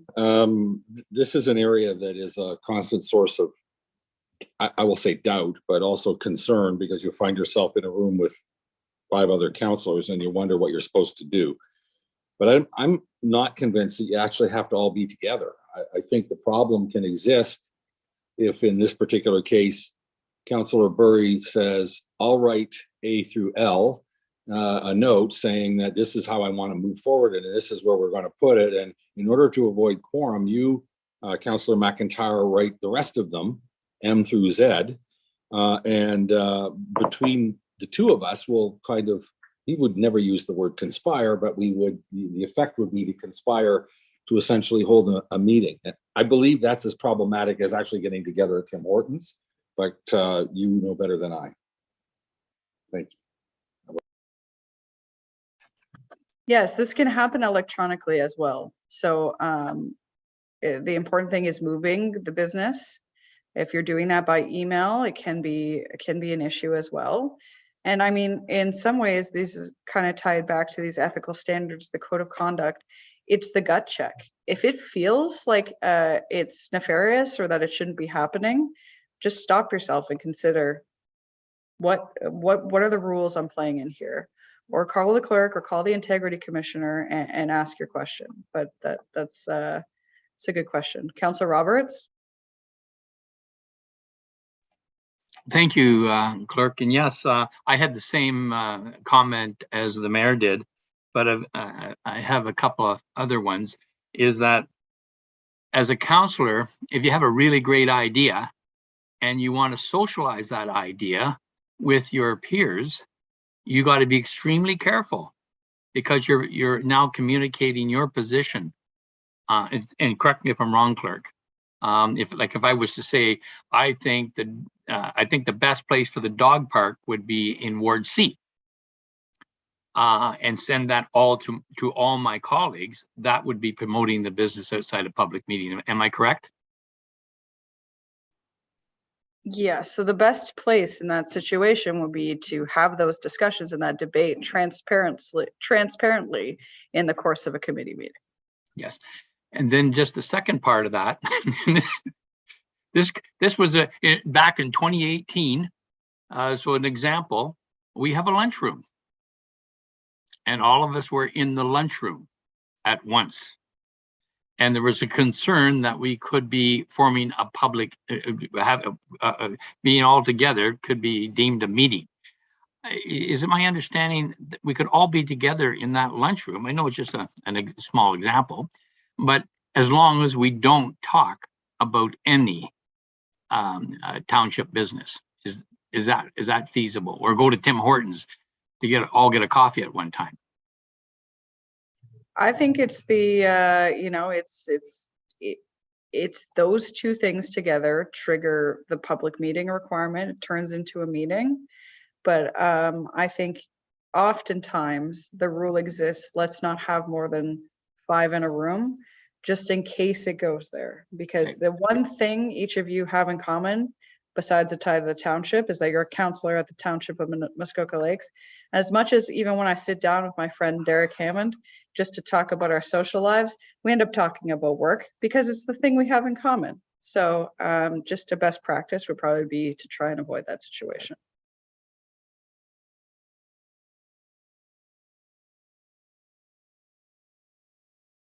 Councillor Edwards. Well, just to follow up on that, there's a Santa Claus parade coming. And we all go in for hot chocolate after, and there happens to be 5 who has to go home. You have to be realistic on some of this stuff. Or if all 8 councillors got to go to a Maple Leaf game, do we have to have the clerk go with us just in case? And I mean, you know if you're talking business or not. It's as simple as that. I see councillors at other things. I don't talk business. I get enough of it at council meetings, and it's the same if 1 or 2 phone me on something. Is it a small council meeting? If I have to phone to get somebody to second a motion, I'm promoting the business of council. But you just use common sense on an awful lot of this stuff and that. But I'm not going to leave the Santa Claus parade if 4 other councillors show up. Thank you. Yeah, and I don't think you have to leave the Santa Claus parade. It's just, you know, being cognizant of your obligations. And if there are 6 of you in a room, to just avoid talking about the business of council would be a best practice. And if you are 8 of you going to the Maple Leafs game, I will agree to chaperone if you pass the resolution as such. But so moving through this. So these are a collection of the common questions we get, and we can talk about any or all of them. But for example, when will I receive the agenda? We talked about this, the Friday, currently it's the Friday before the cycle of council meetings, and all of council receives the agenda at the same time. Do boards and committees need to follow the procedural bylaw? Yes, the procedural bylaw applies to many of our committees and many of our boards, and some of our boards also have terms of reference that apply to them that indicate their mandates and other matters of business. What does the clerk do at a meeting? Well, like I said before, the clerk is not the referee, the clerk is the resource. So the clerk is here and sits very close to the chair or the mayor to give procedural advice. And the clerk can also answer procedural questions from other councillors. So if you think something is happening that is procedurally incorrect, it would be totally fine for you to raise your hand, be recognized by the chair, and ask the clerk a question about procedure.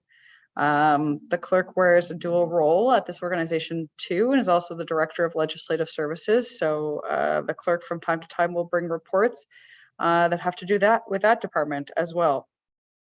Table, defer, refer, amend, what does it all mean? To table a motion is to bring it onto the floor, to get it onto the agenda. To defer, it means to not move it forward at this or make a decision on it at this specific meeting.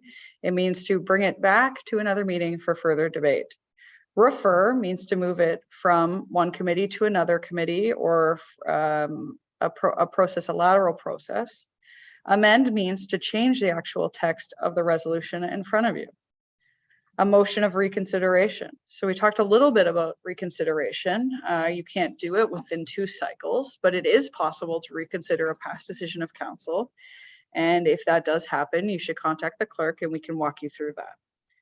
The notice of motion, that is putting the item specifically on the agenda. Quorum, that's the amount of members it takes to actually successfully hold a meeting under the Municipal Act, which in this case is 6. How do I declare a conflict of interest? We have an online reporting tool and you will use that to put in your conflict of interest and generate a declaration to which we will then sign and record. What's the role of the mayor or the chair in voting and putting forward motions?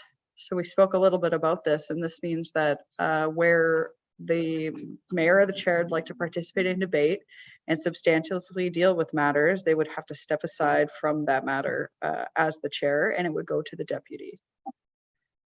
Any questions on the questions? Mayor Kelly. Just for clarification, if you have a motion to reconsider, I'm not sure, is it 2 clear sessions or is it in the second session that you can bring it back? My reading is that it's 2 clear sessions.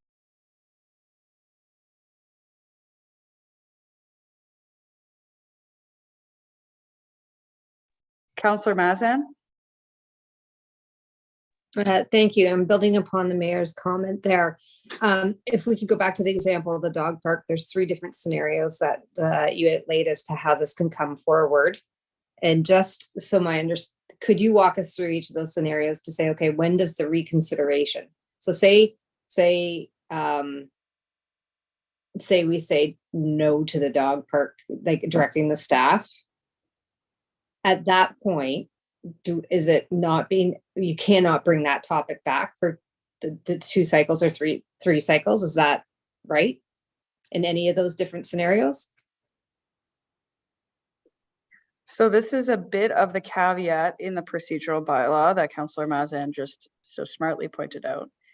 The reconsideration provision in the procedural bylaw applies to decisions of council. So if this was a walk-on motion at council, for example, say there was a walk-on motion at council to not even bring a staff report, to spend $500,000 at a dog park that we want to put at Hannah Park, and we need this now. And then council passed it based on a walk-on motion, and then there was uproar. It actually couldn't be reconsidered for 2 clear sessions at council. So that's some of the danger of the walk-on motion at council. So if it was committee, it can come back to committee. Committee is it's the sounding board. It's the heavy lifting. It's where things can come back, even if in that iteration they weren't appropriate. Now, if everyone voted down a staff report on a dog park and you bring it up the next month based on no new information, it might look kind of silly, but there's nothing in the procedural bylaw that precludes you from doing that. Thank you for that clarification. Okay, so into the last couple slides.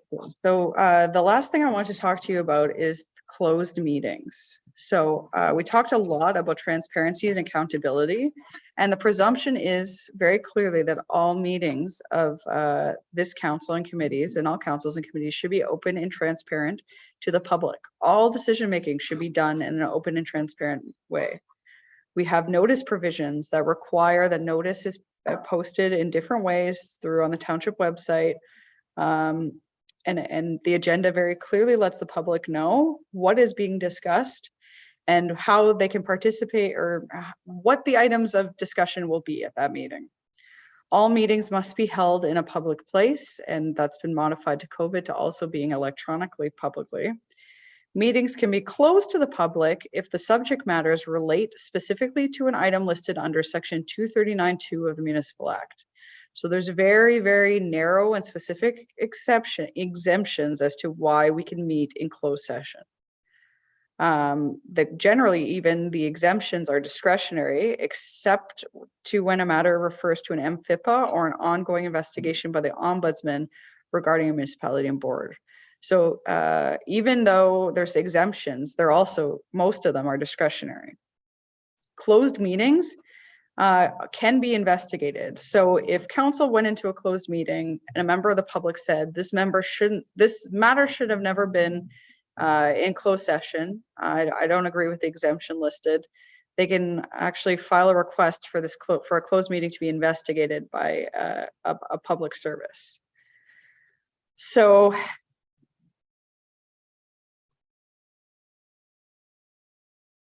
oh wait, how does it work to go into closed session? Well, generally prior to going into closed session, we must pass a resolution stating the fact that the local board or committee or council will be holding a closed meeting and the general nature of the matter. So some information is disclosed, the general nature. While in closed session, voting can only take place on a procedural matter for giving directions or instructions to officers, employees, agents of the municipality, local board or committees retained or under contract with the municipality or board. So very specific resolutions are passed and closed, and there's always a resolution passed and open as well. All matters that are discussed in closed session have to remain confidential until they're made public by council or council direction. Council chambers is a closed environment. If you are on Zoom on a closed session, please consider whether your space is private. Consider the use of headphones and make sure there's no one else in the room that could possibly hear what's happening in closed session. And there have been some integrity commissioner investigations on closed meetings. There have been closed meeting investigations. They're quite common in the province. So always make sure that the discussion that's happening in closed session stays in closed session, and that's only between the people in the meeting.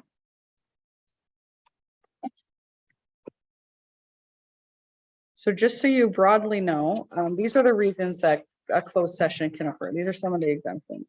The security of the property of this municipality, personal matters about an identifiable individual, including employees, a proposed or pending acquisition or disposition of land, labor relations or employee negotiations, litigation or potential litigation, advice that's the subject of solicitor-client privilege, consideration of a request under MFIPA, a matter in which respect the council board may hold a closed meeting under any other act, or an educational or training session.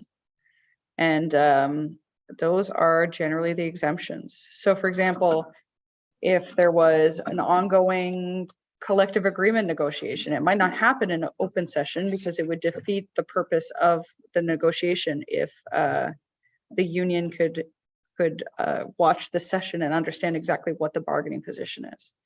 So there's specific reasons. This is very important to remember, the sanctity of the closed session, and that it essentially can't be abused. So just a point to remember. And that's actually all the content we have. So happy to take questions on closed session, happy to take questions on anything, or you can have an early lunch. Oh, Councillor Zavitz. Thank you. And again, for some of the new folks, once we get out of closed, there's a mechanism to report to the public what some sort of a summary piece that, am I right? In terms of what we at least, what came out of closed, if we are to have move something forward in closed? So there will be a resolution. It'll be clear what the resolution is in open, and then discussion. Well, the public can't know the contents necessarily of what was done in closed. For example, if the resolution is, let's go back to this example of a collective agreement because it doesn't happen often, and so it's a good one to use. If in closed session, council as the negotiation tool decided we're going to agree to this position in bargaining. This is what we want. Our open resolution isn't then just going to be, we want to give 1% wages, because what would be the point of bargaining that then? It would be open to the public. So there'll be a very specific, narrow worded open resolution that says to act on the instructions given, and it'll give that direction. It'll become clear, I think, once you participate. Well, not for councillors, but for the new councillors, become clear once you participate in a couple of those negotiations. But they often relate to a position legally that is in public, or a position because it could offend the bargaining that might happen, or the discussions. I believe Mayor Kelly has a question. Thank you. Just a couple of comments. This is, I keep saying this is another difficult one. And the difficulty sometimes arises because you'll be in a conversation with somebody who seems to know something, and you've forgotten that what you know about it came from closed. And so you're in the middle of a discussion and then suddenly think, oh my goodness, I can't be talking about this. The other thing is that often closed session matters result in clearly defining an approach on some litigation, either a settlement or proceed or whatever. And people always want to know what you've decided, and it's not a trick. It's just they'll hear little bits on the street and they'll say, oh, I hear you're paying such and such so-and-so. And you've got to be really, really on top of your game to make sure you don't get halfway through a conversation before you wake up and realize, this was something that came from close. The last question, and this is a question for both the clerk or the deputy clerk. Your obligation to keep confidential the stuff you learn from closed session, does it survive your term on council? If you retire at the end of that term and go away, you still are bound by that confidentiality? I figured, okay.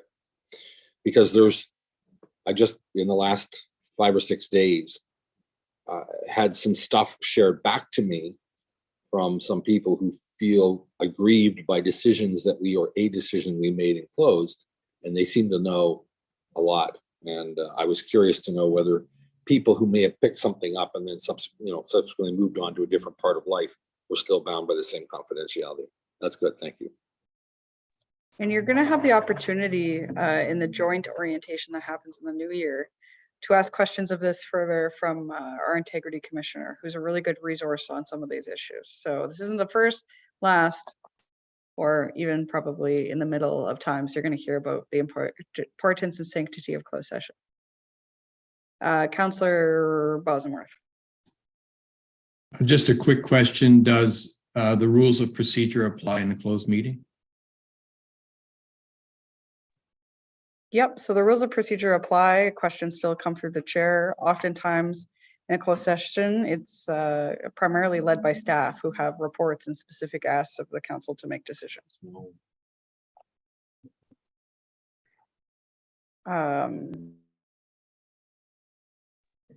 Yeah, there wouldn't be a recorded vote in closed, just to specify. Councillor Roberts. Thank you. Just for my clarification, I didn't hear the response to the mayor's question that you're bound forever on closed session. I'm assuming you are. Is that correct? That is my understanding. Okay, good. Thank you. So mine is that, and it's for my new friends and colleagues on council, and I've been through this. It's up to you to decide whether you have a conflict of interest. You cannot, if you phone staff and ask them, they will say, it's up to you. It's your decision based on all the knowledge we've just had right now and your feeling. And one thing for sure, don't hesitate to call the integrity commissioner. I found her to be very open and will offer advice. But remember, when you're talking to the integrity commissioner, you're talking to the integrity commissioner. So, so be forthright and in your conversations with her. All right. Thank you. Go ahead, Derek. Thanks. Great questions and conversation this morning about this. This is truly an important area that we'll get to know better, new members of council. Couple of things for you to reflect on. Essentially, the reason that the staff pointed out the MFIP, the code of conduct, so on and so forth, and I think they've made the point well, but I just want to reiterate that while we're doing business, while you're on your term of council, essentially you're operating in a snow globe. I'm using that example because we're in winter, but or a fishbowl, if you will. That's that transparency piece. Also, very appreciative of the fact you may have questions. As Lauren and Cheryl have pointed out, staff are a resource for you, so consider them the first stop. They may not be able to answer your questions. So, for example, in the context of a pecuniary interest, they'll refer you to the resource that you need to access to help you with that question. Thank you. Councillor Roberts.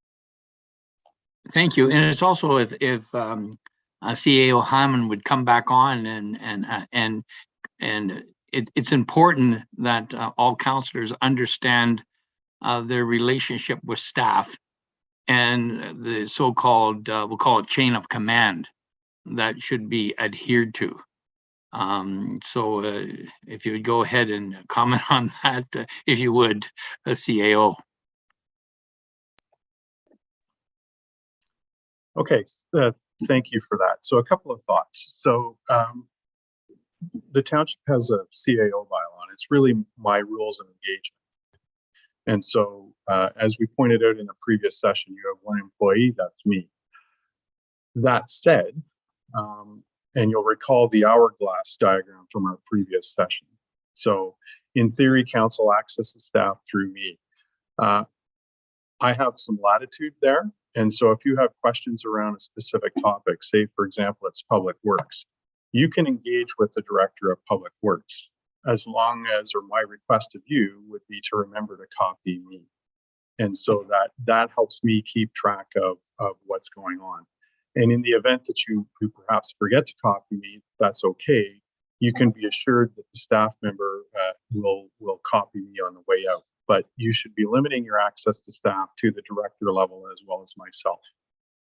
Reaching down into the organization, as we saw in our previous session, is frowned upon because those folks are sort of they are doing that heavy rowing that we talked about, and so the directors are the ones that are helping with directing that rowing, if you will. Thank you. Councillor Roberts. Thank you. So I just want to just be clear on let's talk about planning applications. So we may not, I don't always copy you, but if I want to know on a specific application and tell me if I'm doing this wrong, I would call Bryce or Sam Soja on to get clarification on his staff report. Is that okay to go directly as the staff, and if I'm asking for clarification on the reports?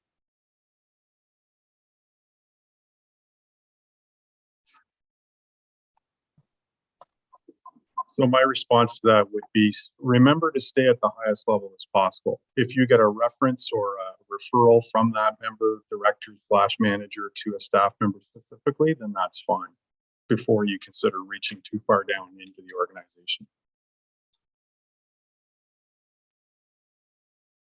I would also just mention that remember that all decisions come from council, all requests for information go to all of council.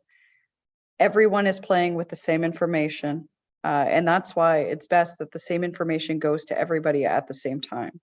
So no councillor walks into a meeting with a different understanding of the staff report than every other councillor. So if the question can be asked at a meeting, potentially should be asked at the meeting so everyone gets the same clarification, Or if it's asked to a director and there's clarity given, it should be given to all members of council so they have exactly the same information. Because no one member of council, not even the mayor in the act, is greater or has a greater decision-making capacity than the whole of the body. And I'd add that is noted. I'd add that is noted in our staff council relations policy, and that policy also does encourage the asking of questions prior to meetings, so that nobody's caught off guard during meetings.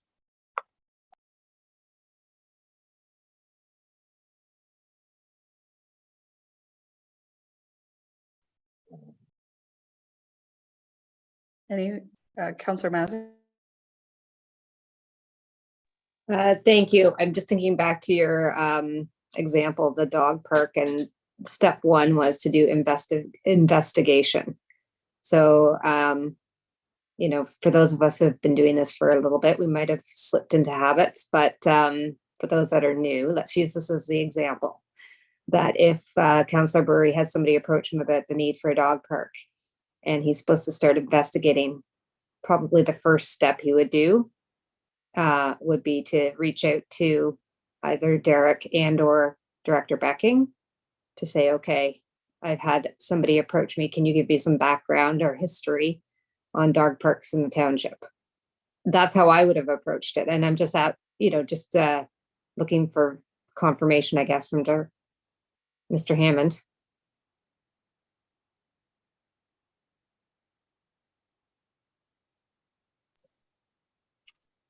So on that basis, I don't see a problem with getting information from an individual staff member. That said, if the conversation goes further in terms of trying to direct staff to do something or determine a direction, I think that's sort of crossing that boundary that Clerk Parasek was mentioning.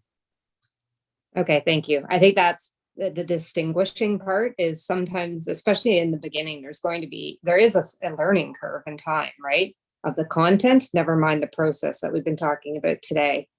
So having that background and context is just, just knowing that you can reach out is step one. So thank you.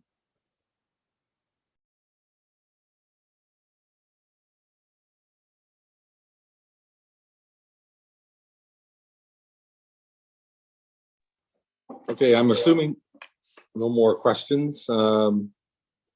If not, we have a couple of simple things to deal with first.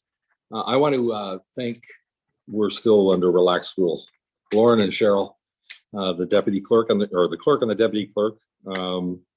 They did a really good job here. This is not easy stuff to move people through.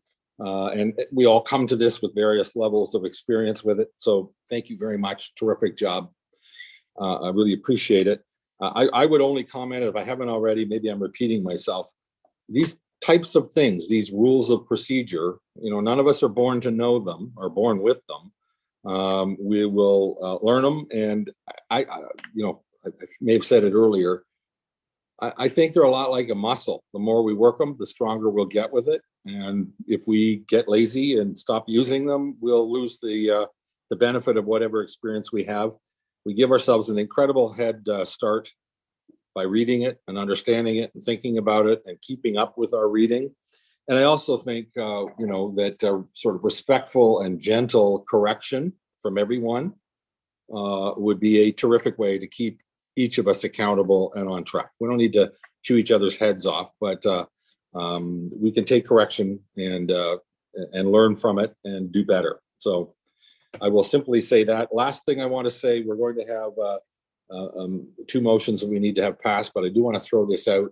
We will likely need to have a very, very brief special council meeting at some point next week, early next week, to take care of some appointments to various committees that need to get done in time so that those committees can actually be constituted and functioning for the next round in December. I'm the one who's remiss getting the names populated. I'll get them done, get them back to the clerk, and we'll call a meeting. Like I said, 15 minutes, hopefully no more, no less, on Zoom. We'll just get it done. That'll be sometime, I'm hoping, before Wednesday of next week. Does that make sense? Possibly got a plan for Thursday. Okay. All right, so with that, I'm going to have two resolutions. Number one is moved by Councillor Burry, and seconded by Councillor McIntyre, and you'd be surprised it has nothing to do with dog parks. We're just gonna switch from Councilor McIntyre to cameras off. I'm not sure if she's. Oh, camera's off on Councillor McIntyre, so we don't know if she can hear us. All right, moved by Councillor Burry, seconded by Councillor Nishikawa, who has rejoined. Be it resolved that bylaw 2022-200 to confirm the proceedings of special counsel on November the 25th, 2022 be read a first, second, and third time and finally passed. Any questions? All in favor? Looks like everyone. Anyone to get opposed? That carries. Thank you very much. And the last one, the happy one, moved by Councillor Nishikawa, seconded by Councillor Mazan. Be it resolved that special counsel adjourn at 11:55 a.m. and the next regular meeting of the council will be held on Wednesday, December the 14th, 2022 at 1 p.m. electronically from the council chambers, municipal offices in Port Carling, Ontario. All in favor? And that, any opposed? No, then thank you very much. That carries. Have a great weekend. Thank you.